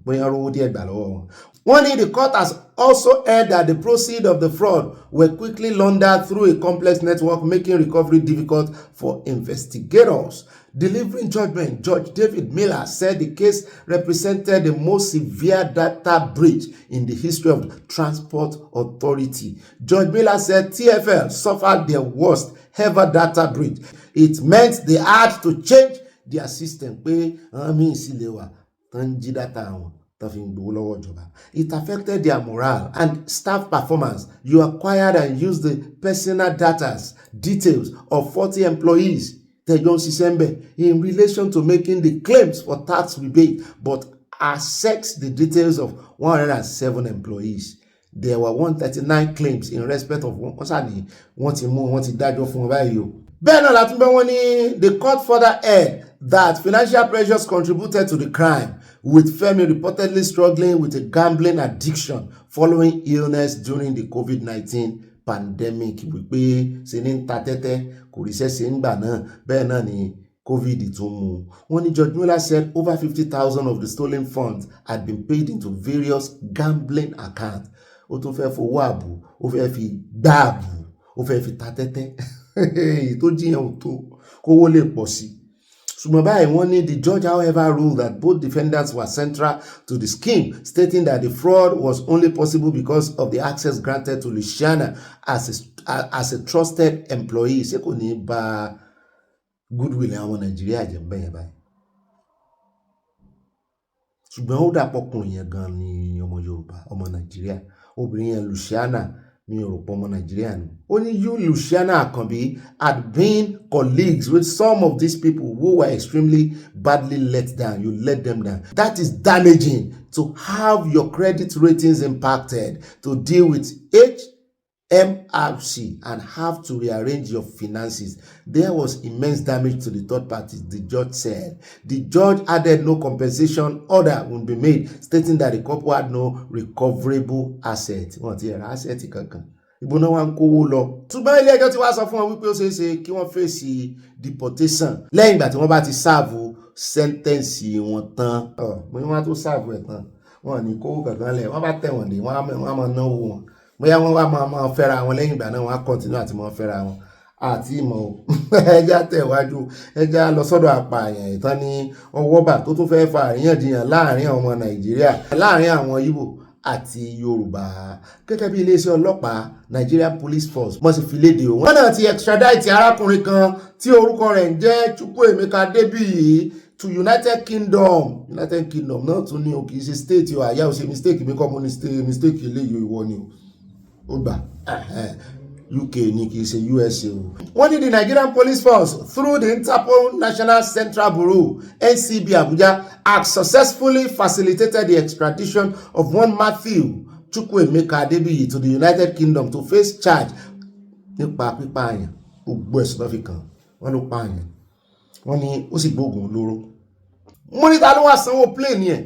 Wọ́n ní the extradition followed a formal request by the United Kingdom authorities in September 2024 to locate, arrest, and extradite the fugitive over his alleged involvement in the ìpànìyàn. Wọ́n lẹ́yìn tó pa ń jẹ́ Joshua Buadu, ó pa ní June 18, 2018, after which he fled to Nigeria to evade arrest. Ó sì dé Nigeria nísìnyí, yóò àmọ́ sí bí ọlọ́ba, àwọn èèyàn rò wípé kò dẹ́ṣẹ̀. He was also alleged to have been involved in supply of crack cocaine, a Class A controlled drug, between October 17 and March 2018 in the United Kingdom. Kí ló wọ́n ṣe àwọn ọmọ yìí náà? The suspect was arrested on 23rd January 2025 by operatives of the Interpol NCB Abuja, following which extradition proceedings were initiated at the Federal High Court, Lagos. Wọ́n níbẹ̀ náà ti gbọ́ ẹjọ́ rẹ̀, Judicial Division. Mo náà sì fi sẹ́wọ̀n Nàìjíríà, wọ́n ní rárá Nàìjíríà kan ló sì dẹ́ṣẹ̀. Wọ́n ní 5 cases here, FHC LCS 416 419 416 2025 on the 16th February 2026. Honorable Justice A.O. Faji granted the application for his extradition in accordance with the Extradition Act, Cap E25, Laws of the Federation of Nigeria 2004. When the IGP Olatunji Riwandisu reiterates the commitment of the Nigerian Police Force to strengthening international police cooperation and ensuring that Nigeria does not serve as a safe haven for fugitives. Yóò dáa fún bàbá yìí, wọ́n gbìyànjú, ṣùgbọ́n èmi wà á mọ tó wá mú àwọn ọmọ Ìgbò tí wọ́n tún fẹ́ mọ́ báwọn ọmọ Yorùbá já o. Ṣùgbọ́n èmi wà á mọ tó mọ́ ọmọ Ìgbò tán tàbùkù iléeṣẹ́ ọlọ́pàá náà bá rè wá ìgbà tí wọ́n kọ́kọ́ fi ìròyìn rẹ̀ síta 2019 kọ́ yẹn. Wọ́n ní ẹ wá wò kó sorúkọ ọmọ Ìgbò lára rẹ̀ o, orúkọ ọmọ Yorùbá ni o. Wọ́n bá ń fẹ̀sùn kan iléeṣẹ́ ọlọ́pàá, wọ́n náà fi orúkọ ọmọ Ìgbò sí wọ́n ti ṣiṣẹ́ ìwádìí. Ẹ mọ̀ bóyá lọ ń jí orúkọ Yorùbá gan ni, ó lè mọ̀ sí orúkọ Yorùbá kankan bẹ̀. Bóyá orúkọ olórúkọ ló lọ ń jẹ́ tàbí kẹ́jẹ́ dàpọ̀. Àbí ṣé wọ́n kàn déédéé wọ́n yàn wọ́n sì fún Chukwuemeka. Èmi ọmọ tí wọ́n ṣe àwọn Ìgbò yìí, wọ́n ìṣàìfẹ́ gbà pa wọ́n ṣe àwọn ń tọwọ́ bọ́ sẹ́ láàbì. Ó dá ẹja wá mẹ́nu létí Trump. Ẹja kọ́kọ́ fún yín níròyìn tó ṣẹlẹ̀ láàrin Trump àti Pope. Wọ́n ní the Trump administration abruptly cancelled an $11 million contract with Catholic Charities of the Archdiocese of Miami, ending a 60-year partnership. U.S. pulls $11 million funding from Catholic charities amid Trump Pope Leo tensions. Torí wọ́n ní wọ́n tàùn síra wọn gidi ni. Ìwọ̀n ọmọ Amẹ́ríkà náà pé Pope, wọ́n sì sọ pé Trump gbìyànjú gan kọ́mọ̀ ẹ̀ pé wọ́n ti Pope, wọ́n fẹ́ ti Pope kọlù kìíní torí ṣé ẹ̀rí àwọn kan náà wà níta lórí tó jẹ́ ẹ̀mú jẹ́ ń sọ tí mo fẹ́ sọ ẹ̀mú jẹ́ ń sọ lọ́rọ̀ kan wọ́n ń gbèsè Pope lẹ́yìn àti wípé wọ́n tún wá ń ti ẹni tó jẹ́ PM wa ẹgẹ́ ń fi ọ̀nà míì sọ wọ́n wá ń ti ẹni tó ń jẹ́ Prime Minister wa Meloni, wọ́n ń ti kọlù Pope torí Meloni ò sọ̀rọ̀. Meloni gbà fún Amẹ́ríkà tí mo fẹ́ sọ nù, gbà fún Amẹ́ríkà. Ṣé wàá rà wọn kan tí wọ́n fẹ́ gbà tán fi sọ fún wọn kí wọ́n gbà, wọ́n fẹ́ gbà, wọ́n á gbà. Àwọn tó létí kò fẹ́ gbà torí gbogbo èèyàn ló ti rí àṣejù àwọn kìíní, ṣùgbọ́n ṣe rí Pope náà dọ́gbọ́n ni wọ́n dọ́gbọ́n. Àwọn náà ni wọ́n á fẹ́ mọ́ ti Pope pé kí Pope fẹnu sí ọ̀rọ̀ Iran. Pope lọ àwọn ibìkan ní ìsìn tí rẹ̀ tó náà ń ṣe Allahu Akbar mẹ́, which is good. Tó náà sọ̀rọ̀ wọn sàlámà lẹ́kùn tọ́jọ́ kíra wọn lédè kìíní, which is good. But so tọ́ ọ̀rọ̀ sí tí Iran sì dá ọ̀ ti ẹ̀bà Amẹ́ríkà, ṣùgbọ́n inú bí Trump ti withdraw odidi $11 million. Ìwọ̀n ń sówó kékeré ọ̀pọ̀lọpọ̀ bí tó ti ń rí funding. Amẹ́ríkà máa ń ṣe bẹ̀bẹ̀ káàkiri gbogbo àgbáyé, gbogbo charity tó tún wá jẹ́ Catholic charity. Catholic náà ní owó ṣùgbọ́n wọn lè kó yín Amẹ́ríkà kiri. Wọ́n lòun ló dífá fún Trump tó fi withdraw $11 million, kì í ṣowó kékeré o. Àwọn ẹlòmíì tí ó fi ṣe pàṣípààrọ̀ fún wọn tí ó fi dípò rẹ̀ tán fi lá Trump lójú. Bẹ́ẹ̀ náà látún ti wá ń gbọ́ tán sọ wípé Trump náà tún wá fi léde wípé àwọn ti close to deal àlàáfíà tí ó yẹ̀gẹ̀rẹ̀ lọ́jọ́ sí, wọn náà ti close to it báyìí wípé kán mọ̀ wọ́rí torí ẹ̀ epo tún já wálẹ̀ díẹ̀. Ṣé ẹ rí bí àwọn ìròyìn gan ṣe máa ń ṣiṣẹ́ tí wọ́n affect àwọn economy àgbáyé kò tí ì yé mi. Trump bá sọ̀rọ̀ kan báyìí negatively, wàhálà sọnù gbogbo ẹ̀ yóò dàrú ni. Tó bá sọ nǹkan báyìí tó wà positive díẹ̀ yóò sì tún wálẹ̀ díẹ̀. Ibẹ̀ lẹ́yìn tí màwọn alágbára ayé mélòó president yìí mélòó náà ń sọ tí gbogbo ẹ̀ ń dàrú ní gbogbo àgbáyé ẹ̀gbọ́n àwa náà lẹ́nu o wọ́n ní Israel Lebanon ceasefire náà wọ́n lòun náà ti ń close up nítorí wípé tí Iran àti Amẹ́ríkà tán bá fi lè yanjú ọ̀rọ̀ ara wọn tí ceasefire yẹn tí wọ́n document ẹ̀ tán fọ tí ceasefire yẹn tí wọ́n jọ gbà fúnra wọn wọ́n ní torí èyí tó ṣẹlẹ̀ láti ara Iran sí Amẹ́ríkà wọ́n lòun ló fọ́n dé ọ̀dọ̀ Israel àti Lebanon torí ìjà Iran ní Lebanon ń gbé wọ́n ní ceasefire start in Lebanon as Trump says Tehran deal close ó kàn sọ̀rọ̀ ní wípé ti ń gbọ́ ara wọn yé díẹ̀díẹ̀ mo ní ǹjẹ́ ò ti máa lo oṣù méjì báyìí wọ́n ló ti fẹ́ oṣù méjì o 48 days láti bẹ̀rẹ̀ wàhálà báyìí tán ti ń ju àdó olóró síra wọn Ọlọ́run ó gbàkóso ó dẹ̀ jẹ́ kó ń bẹ àlàáfíà ó jọba ṣùgbọ́n wọ́n ti fi statement lélẹ̀ fúnra wọn níbẹ̀ ìjà sáré dé ọ̀dọ̀ àwọn bàbá méjì tó sọ wípé wọ́n mọ̀ọ́mọ̀ wọ́n lọ́wọ́ nínú bó ṣe ń ta ọmọ wọn sí Libya wọ́n ní the Ogun State Command of the National Agency for the Prohibition of Trafficking in Persons NAPTIP Bose Jimoh on Thursday said the command is investigating Akínṣányà Ọládìméjì ọmọ 55 years àti Kẹ́hìndé Rasheed ọmọ 45 years allegedly trafficking their 15-year-old daughters Adesola and Rokibat Adeyemi through the desert of Libya for child labour. Wọ́n ní wọ́n mọ̀ ni. Wọ́n ní ọ̀gá àwọn NAPTIP lógún state ló jámọ̀ ní ọjọ́bọ̀ tó kọjá iná ni wípé Rasheed who is a widower ìyẹn ìkànnà àwọn bàbá yẹn àti Akínṣányà wọ́n ní ọ̀nà allegedly wọ́n náà mọ̀ọ́mọ̀ fi àwọn ọmọ wọn sọ̀kò sí Libya lọ́dún 2024 tí Afusat Akínṣányà tó sì jẹun ni ó wà ní Libya tó gbà wọ́n. Wọ́n ní Rasheed ló wá ń jẹ́ kí àjọ NAPTIP mọ̀ ibi tọ́rọ̀ iye tó ti di yẹpọnyẹrin rèé o wípé Akínṣányà ló wà ní Libya òun ló wá pè òun ní 2018 wípé Rokibat tó jọmọ òun bó ti kú o pé àìsàn ló sì pa o. Jimoh stated that Rasheed was alleged to have attempted to cover up his daughter's death in Libya until he eventually owned up to the alleged crime as a result of sustained pressure from the family of his late wife who were demanding the whereabouts of Rokibat. Pé ọmọ àwọn dà ìyẹn family ìyá ọmọ ṣe mọ̀ pé ìyàwó rẹ̀ ti kú ìyá ọmọ ti kú ṣùgbọ́n àwọn family ẹ̀ ló ń béèrè. Wọ́n ní the aggrieved family members were said to have reported the incident to the police who arrested the two men and subsequently transferred the case to NAPTIP for further investigation. The case was handed over to NAPTIP by the NPF ìyẹn àwọn ọlọ́pàá for thorough investigation, and investigation is currently ongoing to ensure that the suspects are held accountable for their actions. The circumstances surrounding the mysterious death of the 15-year-old daughter of Kẹ́hìndé Rasheed would be unraveled, while efforts are also ongoing to ensure the safe return and repatriation of the second 15-year-old victim who is still in Libya. Ṣebí last week àbí ìbẹ̀rẹ̀ ọ̀sẹ̀ yìí la fi fọ́nrán kan hàn yín tí wọ́n kọjá lọ́nu desert. Ọ̀pọ̀lọpọ̀ wọn make ẹ̀. Wọ́n èmèkì ẹ̀ ẹni kí ló ń pa wọ́n nù desert ààrẹ ni ẹ̀rí tán tọrọ omi lọ́wọ́ ara wọn wọ́n mọ ẹ̀rìn tán máa rìn wọ́n mọ tán máa já sí o in the next 10 hours ìjì líle lè bẹ̀rẹ̀ ìjì gbóná sì máa ń wà ń bẹ̀. This is bunch of refugees. Our refugees. Let's get the movement started. They see am. You choke. Road to success. What up, King? How are you? Come on, say hi to Daddy. Hi, Aisha, my love. Aisha, don't say I love you. Say I love you too now. Yeah, I do love you. Say, you know, say I love hi to my camera. No. You get water? Water? You went now. I don't get water. Water don't finish. Oh, she was there. Oh, I don't suffer here. Look at that. Road to success. Let's get the movement started. We are in the middle of nowhere. We are why? We are in the middle of nowhere.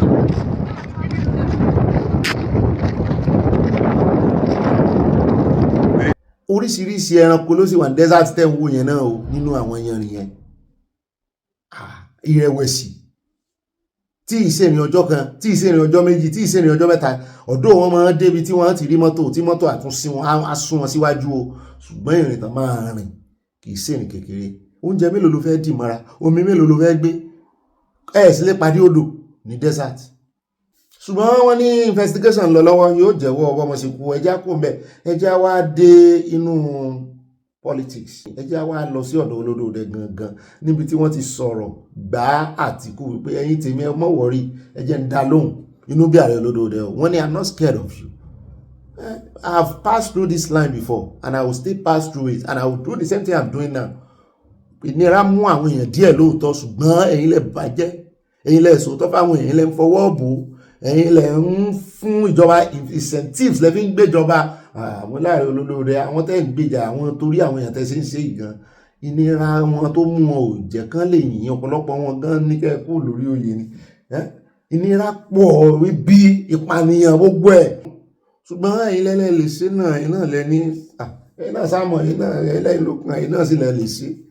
Ọlọ́run fún yín ṣe, ẹ mọ́ wọ̀rí, wọ́n ń dún kòkò lajà wọ́n ní second time yẹn, sí ẹ bá ń tẹ̀sí ẹjá gbọ́ lẹ́nu wọn.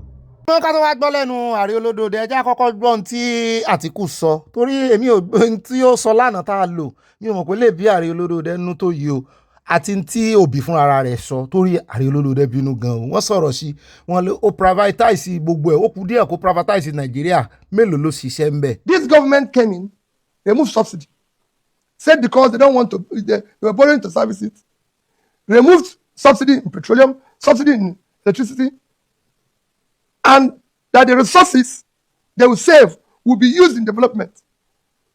And they turned around, charged and borrowed more money. When Buhari came in, our borrowing was 13 trillion, about 13 trillion. When he left, it was 87 trillion. Today, charge we are hitting 200 trillion without anything to show for it. Subsidies removed, both in petroleum and power. And yet, we've borrowed more. Our budgets are not financed. Charge the entire 2025 budget, capital project, the contractors are being owed. If they had borrowed to do something, at least the government promised one thing, power. If I don't give you power, don't vote for me. If they had borrowed all this money and put it in power, we'll say, okay. But I can tell you, from 2015 to date, no plants, no new plants have been commissioned, are in process of being commissioned by the APC government. As president, I will be talking to the people. Right. We want the president to talk to us. Let him, when he was campaigning, it was him saying about the promise to give power. He shouldn't be asking somebody to come and apologize when he didn't deliver what he promised. Bola has been a very bad president, to be honest with you. How so? I mean, because I didn't expect that from him, you know. To various comments, I'm inspired. I'm ready. I'm grateful to all of you. This is an opportunity of lifetime to break the shackle of poverty, ignorance, to put freedom in the hearts of our people, to ensure democracy survives, not the noise making, not the rascality of a street convention.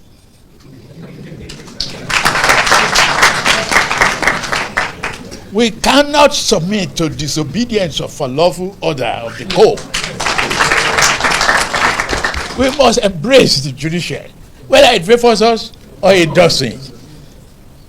We submit to this principle of democracy, separation of power, and understanding of the dynamics of it, and the nationhood that Nigeria is. That we must build one country. There's no other way to the path that we embrace to national greatness other than build one nation, one common vision for progress, prosperity of our people. That's what we must do. That's what Renew Hope is all about. You must give them that hope. But try as much as possible.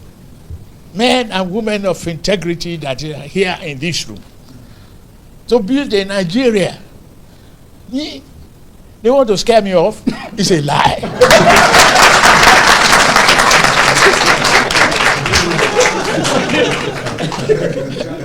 I've been through this path before. And if I have to come back over and over and over again, I'll do the same thing.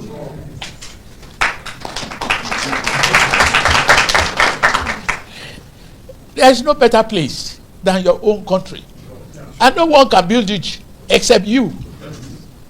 We saw great things because we see skyscrapers. We wonder how the plane takes off and fly also from one destination to the other.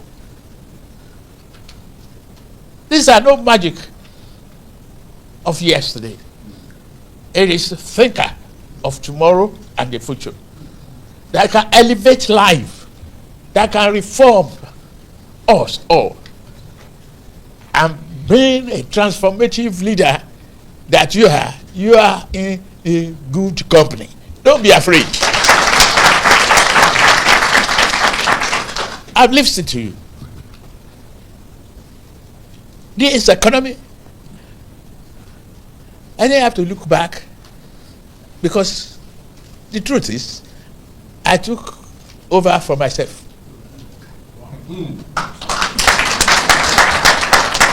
The late Buhari is me. He was a partner. And if I took over from him, is that not from myself?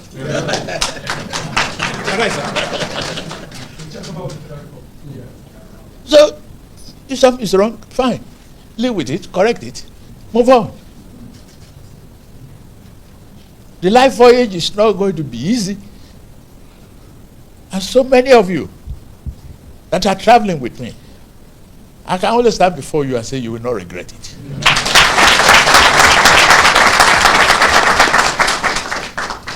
That is why we ask you to renew their hope.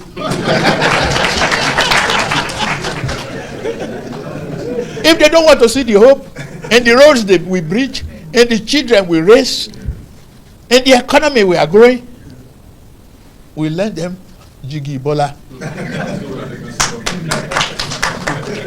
We give them eyeglasses. I can assure you, this is whatever you say I do. But one thing that you need from me is a promise that I won't run away from your family.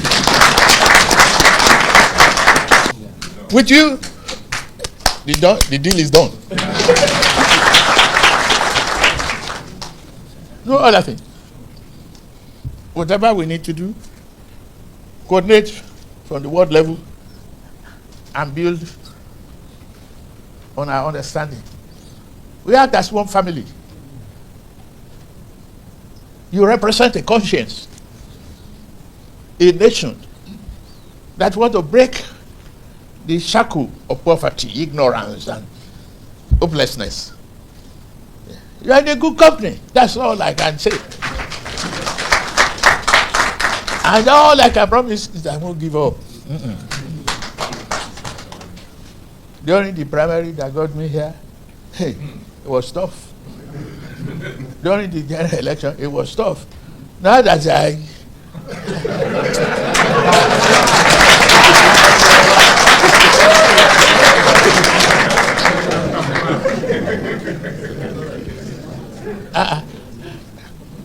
if you look at it, one of them, no one without history among these Calabash. No one without history. The head was the chairman of the Privatization Council of Nigeria. In this country, one time, he privatized the steel industry in Delta. Is it working today? No. No ounce. They privatized Ajaokuta. Is it working today? No. Go on the list. They privatized another man's political party. That one say no.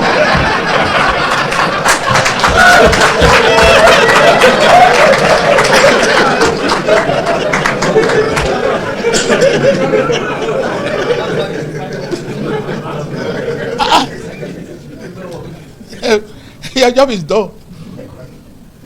Just let's go to the death the research of the details and what we promised Nigeria. And I promise I won't let you down. Thank you very much.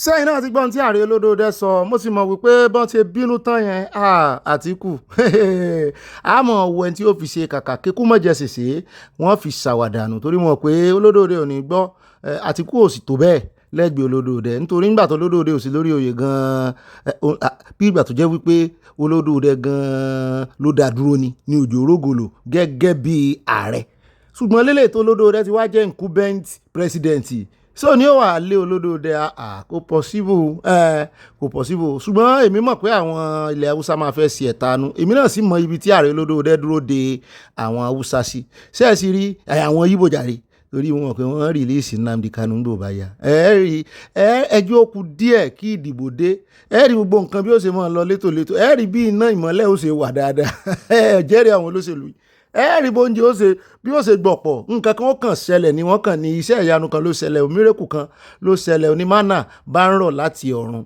wá sáyé ní gbogbo ẹ̀ ó bá mọ̀ ṣe sọ̀sọ̀ ọmọ Nàìjíríà sì tètè mọ́ gbàgbé nǹkan fúnra wọn náà mọ̀ yin olódòdó rí ẹjọ́ ó kù bí oṣù kan sígbà tán dìbò rí bí ó ṣe dùn mọ̀ràn ìmọ̀ràn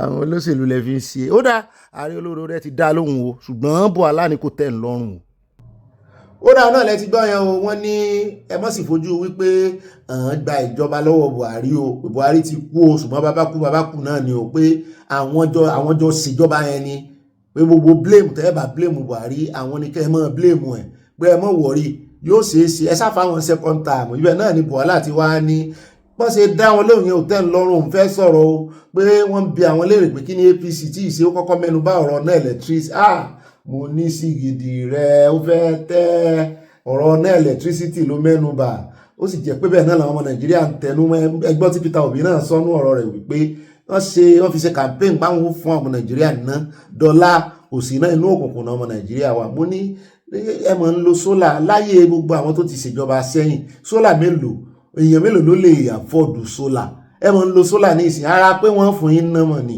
wọ́n ní mọ̀dà sí wọ́n ní sàn náà owó sólà lẹ́ fún wọn mo nígbà tí wọ́n ti pa lówe fún yín ẹni tó lóun fún yín náà tán náà rèé ṣe sólà sórí kíní wọn ní Aso Rock ti mọ̀ pé wọ́n ń pòwe fún yín náà nù wípé àwọn fún yín náà gbogbo ọ̀nà o ṣùgbọ́n ẹ tẹ̀lé òwe àwọn o ìgbésẹ̀ àwọn ni ẹ tẹ̀lé o tí rèé ṣe sólà o ẹ̀yin náà ẹ wá wọ̀rọ̀kọ̀ kẹ́ fi ṣàdá àyárí tí gbogbo yẹn bá wá ṣe sólà tán sàn náà máa gba glory ẹ̀ wọ́n ṣe bọ́ọ̀ náà ń gbé kó sólà wọlé àwọn náà fààyè gba sólà ṣùgbọ́n tán bá wá lè ṣe kó cheap kó já wálẹ̀ kó wà affordable káwọn èèyàn lè lọ bank kán lè sọ wípé ẹ bá wá ṣe sólà kán lè gba bọ́rọ̀ owó kán lè ẹ̀yàwó fún sólà rí wípé àdá ṣùgbọ́n ẹjẹ́ agbẹ́rọ̀ lẹ́nu Bọ́lá ó lòun ní èsì tó ń fẹ́ fún wọn ó fẹ́ dọ́gbọ́n sọ̀rọ̀ sátìkù former boss ẹjẹ́ agbọ́n tó fẹ́ sọ.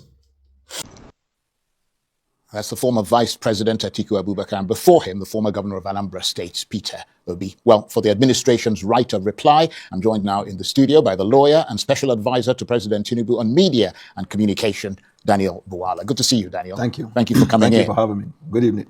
Now you've invoked the right of reply, which is your right, after strong criticisms from Peter Obi and Atiku Abubakar. But let me ask you this. Are they wrong, or are they simply saying out loud what many Nigerians are already feeling today?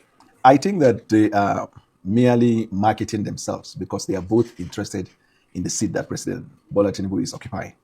I only have one worry. It's like more than half of my time has been used to talk about what they said. And when you add it to the one they did, and to the one I'll reply, sadly, I may not have all of the time. But let me tell you this. They are wrong, with respect. At least with respect to Atiku Abubakar, because he came close in 2023. He started by saying, my former boss, and with respect, that a coalition with a coalition candidate, President Bola Tinubu, is dead on arrival. And when you ask the question, that's probably a slogan. I think it is, because Buba Galadima re-echoed the same when he said, if you bring a corpse to the election day, that the corpse will defeat President Bola Tinubu. But unfortunately, the 4 corpses in their camp have all been defeated by President Bola Tinubu. President Bola Tinubu became a president today. He won that election on a merit. Take a journey from one of the corpses, Rotimi Amechi. In the primaries, when the odds were against President Bola Tinubu, And Rotimi Amechi was favored by a lot of people around President Buhari. President Tinubu defeated him with a landslide margin. Coming to the general election, the odds were also not in favor of President Bola Tinubu. I campaigned for Atiku, so I can have a degree of idea that I can put on the table in relation to everything. President Bola Tinubu defeated my former boss Atiku. He defeated Peter Obi, defeated Konkoso. So you see, if you count the 4 corpses, he has actually defeated them when the odds were against him. How much more now? So I have a belief that, remember, when Atiku gave a run for the money, Atiku had a good number of governors who are leaders of their states with structures, and there was a momentum at the time in favor of the opposition because there was a belief that APC has outlived its usefulness. Now, having defeated them in that, now most, if not all, of the governors and the states and the structures that he had then are now with President Bola Tinubu. What makes you think on the day of election President Bola Tinubu will even care to look at the scoreboard? It has more to do with the perception problem, but even the perception is shaped by social media as regards the fundamentals on ground, right? Because in social media, you can never defeat the obedience. I mean, there seem to be numerous, countless Trojans there. But it has been proven that social media is not a true reflection of reality. Now, but they have been here. You've interviewed them. You have asked them questions on facts and figures and fundamentals. They have not been able to successfully debunk our claim, not to talk of advance their cost. So, for example, they don't know. There are two sides to the issue. The fact that Nigerians are angry, if at all they are, with the president or the government, is not a sufficient proof that Nigerians will vote them. Because to vote you on what basis? That they are angry with us or that you have a better alternative. They have not been able till today, I pause, to be able to express that better alternative that they have. And with respect to my former boss, you even asked him the question about his strategy. And he said, why will I sit here and talk about my strategy? I have had similar things from Peter Obi too. When you said, asked him security question, he said he keeps security to his chest. Do you have to? You see, discussing a strategy and implementation, point of action, are two different things. We are talking about your vision for Nigeria, your goal for Nigeria. Why you believe that this path President Tinubu is leading is not the path that is expected of Nigeria. But let me jump to Peter Obi. He said they were going to remove subsidy. And they did remove, as if he did not say he was going to remove subsidy. As if Alhaji Atiku Abubakar didn't say he was going to remove subsidy. But I don't want to say that Peter Obi was not in Nigeria. But he asked, where is the proceeds of the subsidy? So I'm here to answer him correctly, succinctly, and carefully. Anambra, where he hails from, the governor has enjoyed increased revenue. That is why the governor has taken care of the medical environment in Anambra, that they didn't have to go on strike like they did when Peter Obi was the governor. If you look at the infrastructure in Anambra now, it's much more better than when Peter Obi was in power. Why? Because that governor enjoyed increased revenue. And that revenue is a product, a byproduct of the fuel subsidy that we removed. Now, the governor is also paying salaries and is not deferring. That is because of the policy of President Tinubu. But we go beyond that to look at infrastructure all across Nigeria, including Anambra, where he comes from. That is where the money is. I believe he may not be aware of Lagos-Calabar Coastal Road. It is the proceed. What about 1 million Nigerians who ordinarily will not have had the opportunity to go to schools? Right now, they are in tertiary institutions because they are beneficiaries of the NEL Fund program. Has he probably called one or two persons from his locality and asked, is there anybody in my local government that has benefited from cesarean section or from dialysis, 50% subsidy of dialysis? One of the key issues raised by Peter Obi in that interview is electricity. Right. And that's arguably the backbone of any modern economy. Right. After more than a decade of APC governments, can you point to a clear, measurable increase in power generation and distribution capacity in this country? Well, in terms of generation and distribution, there are parts of the country where you see that improvement. I mean, in the FCT, you don't have light problem. Probably people complain about the money, probably the tariff or the rate at which they pay the money. Well, there is a light problem. I mean, we're in the FCT now. Yeah, but where are you from? Like where I stay, which is in the suburb. Well, I mean, you work for the government. I mean, and in the suburb, government is not there. Who knows what chums you've got?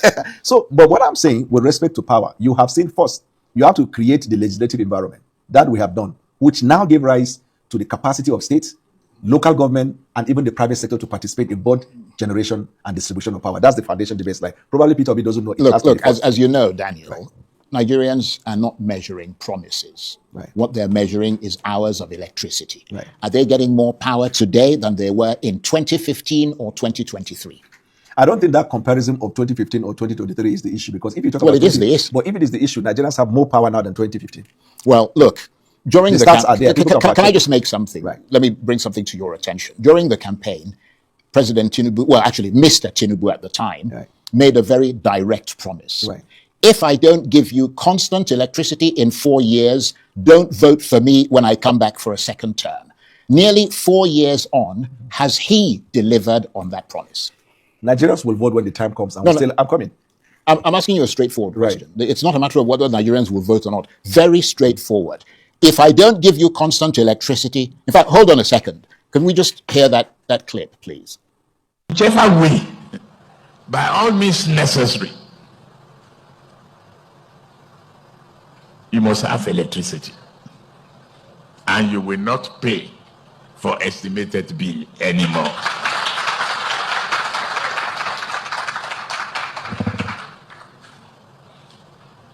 A promise made will be a promise kept.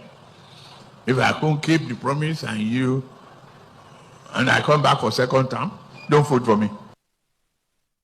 What's your reaction to that? He hasn't come for second term yet. And I have told you the progress. No, I have told you the progress we have made. First, legislative framework. Secondly, recently he signed an order for reform in that power sector. Do you know how long it takes for power to take effect? No, don't worry. What I'm saying is that we're now in April. Yeah.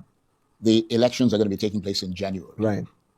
Are we going to have the promise that he made fulfilled by that time? What I'm telling you, and I think that you are changing, or you want me to refresh my I'm just answer. asking you questions. I am saying you asked us to wait and you play the tape and want me to react to the tape. Yeah. And I'm saying we have not come to the second time when Nigerians will decide whether he has made that promise available for them to vote for him or not. Is it difficult for you to defend this? You can be honest. No. I mean, okay, I'm coming. Did he say in the third year, if you don't see electricity, don't vote? Nigerians don't have the capacity to vote now. There will be a voting time. Right. But the progress we have made in the power sector, like I've told you, is that one, we were able to lay the foundation for a legislative framework. Two, we have gone beyond that because there are different parts of Nigeria where people are generating and distributing the electricity. Three, the fundamental problem confronting the power sector, which has been bills not paid over the time.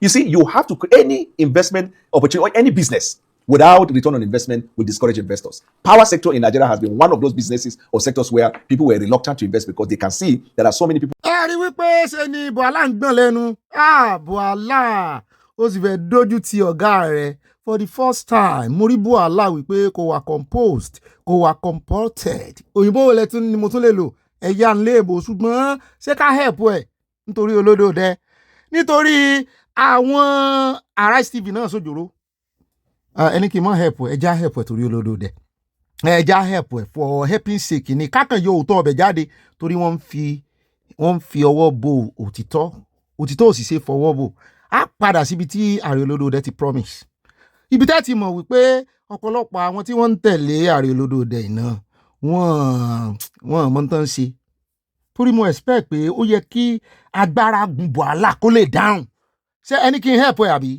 ẹ sùọ ṣé kí n help ẹ ẹ jẹ́ àtúnfọ́nrán ẹ̀ play ká kọ́kọ́ yọ irọ́ òótọ́ tí àwọn Arise fẹ́ fọwọ́ bò Ààrẹ Olódòdẹ sọ nǹkan kan nínú fọ́nrán yẹn tán play ẹ̀ débẹ̀ ṣe sáré ibi tán play ẹ̀ dé pé if I don't give you light don't vote for me second time ṣùgbọ́n Ààrẹ Olódòdẹ fi nǹkan kan tán pè ní clause hidden clause mo rò pé Ààrẹ Olódòdẹ gan ò tí ì tún fídíò yẹn gbọ́ ṣùgbọ́n ẹ jẹ́ á ràn wọ́n lọ́wọ́.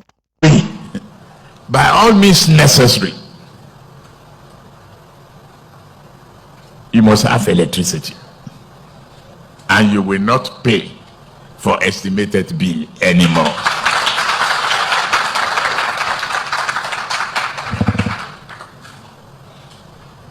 A promise made will be a promise kept. If I can't keep the promise and I come back for second term, don't vote for me. That's the truth. Unless I give you adequate reasons why I couldn't deliver. That's the truth. Ibi tí Arise play ẹ̀dẹ̀ nìyẹn, that's the truth.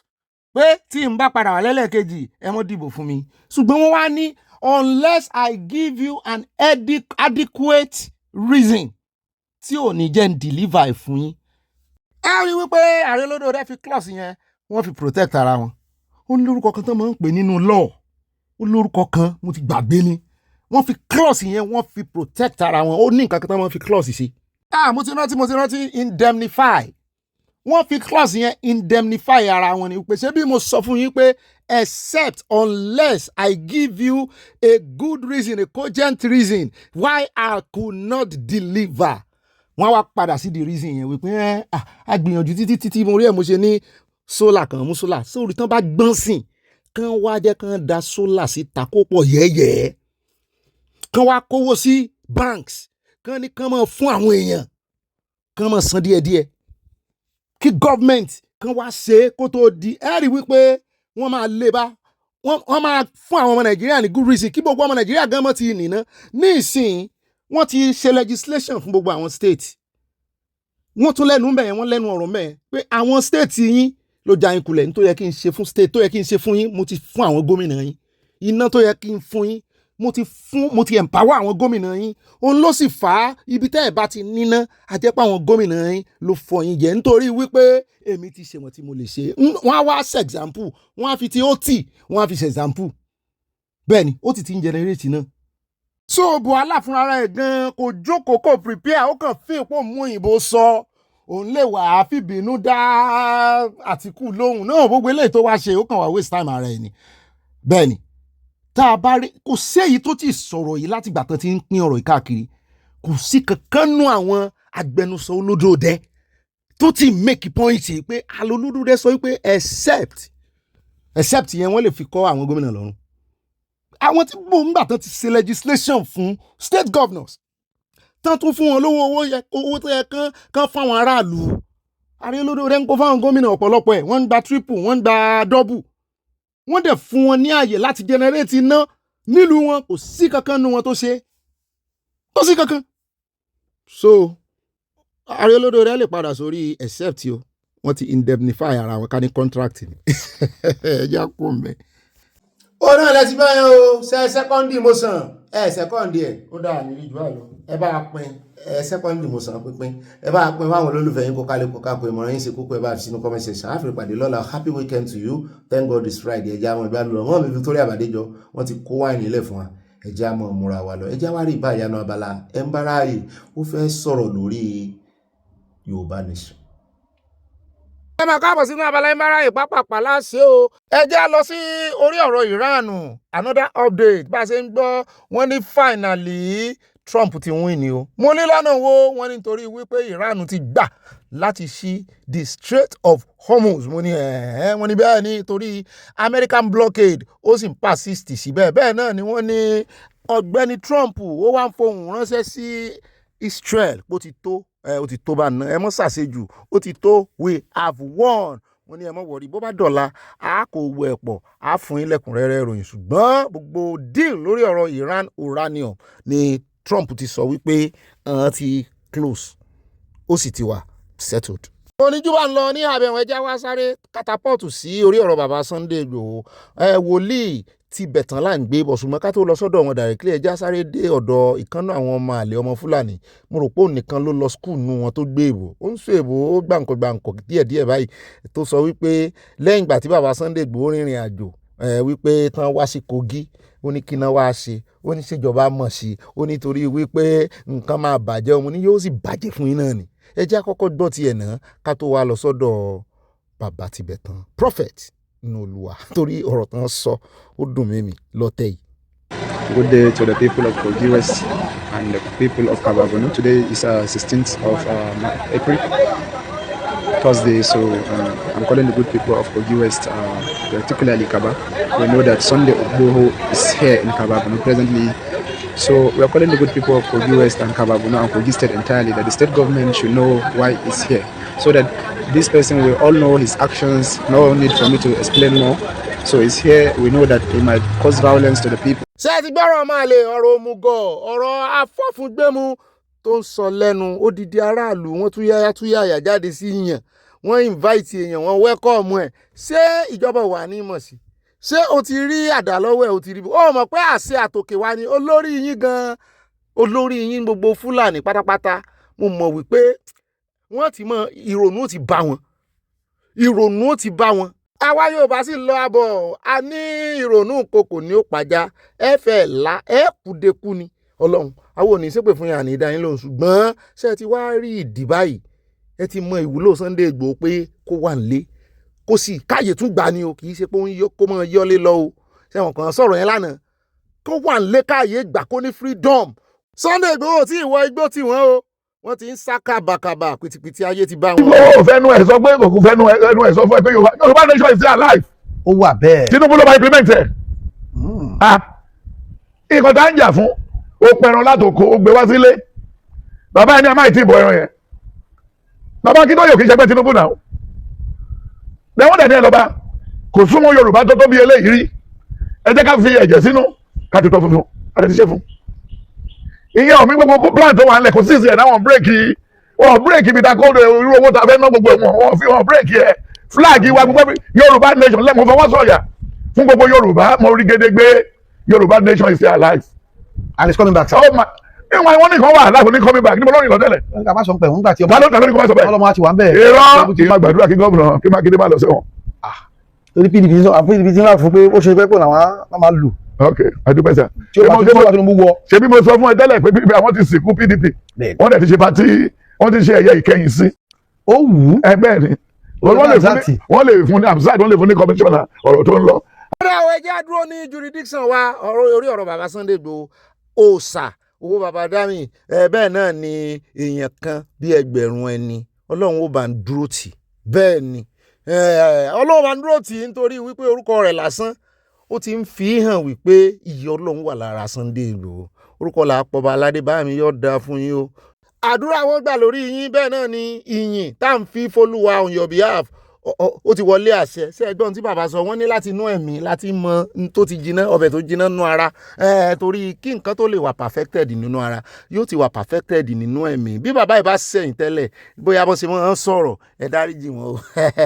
ṣé a rí wípé n tà ń sọ̀rọ̀ wípé tá a Yorùbá bá a bá gbòmìnira àwọn elédè kan náà bá a bá jà á lè ti parí ẹ̀ èdè wa láfi jà èdè wa láfi parí ẹ̀ ṣé bàbá yìí ní ìsìn ṣé àìbá wọn jà ni ẹ bá a máa ń wò wọn lọ́kùn pẹ̀lú ojú kọ̀rọ̀kọ̀rọ̀ nígbà míì pé ọ̀rọ̀ ogun ni bàbá yìí ń sọ àpẹẹrẹ bómìnira ó ṣe dùn lẹ́ti rí yẹn kò sọ kó sí tó láàní ìjà ahọ́n àtẹnugẹ́ngẹ́ra wọn jẹ tá a jà tá a tutọ́ síra wa lójú ṣùgbọ́n èdè wa tó yẹra wa láfi parí ẹ̀ abẹ́ẹ̀rí bẹ́ẹ̀ wá sí yẹra wa lórí ọ̀rọ̀ òmìnira n tá n fẹ́ nù bí gbogbo Yorùbá tá a bá tiẹ̀ gbọ̀nà tó wù wá tí wọ́n gba west tèmi gba north tẹ́lẹ̀ gba east títọ̀ ń gba south tá a bá ti gbọ́ orin Yorùbá nìsan gbogbo wa ó sì péjọ sójú kan náà à ń bọ̀ ń bẹ̀ bẹ́ẹ̀ ni ẹni tó ń ṣe politics kọ́ mọ̀ ṣe lọ ẹni tí ń ṣe babaláwo kọ́ mọ̀ ṣe lọ oníṣẹ̀ṣe ẹni tí ń ṣe pásítọ̀ kọ́ mọ̀ ṣe lọ mùsùlùmí kọ́ mọ̀ ṣe lọ àní ńgbà tí ó bá ti tó fùrọ̀ láti sùn ìdí ó là gbogbo wa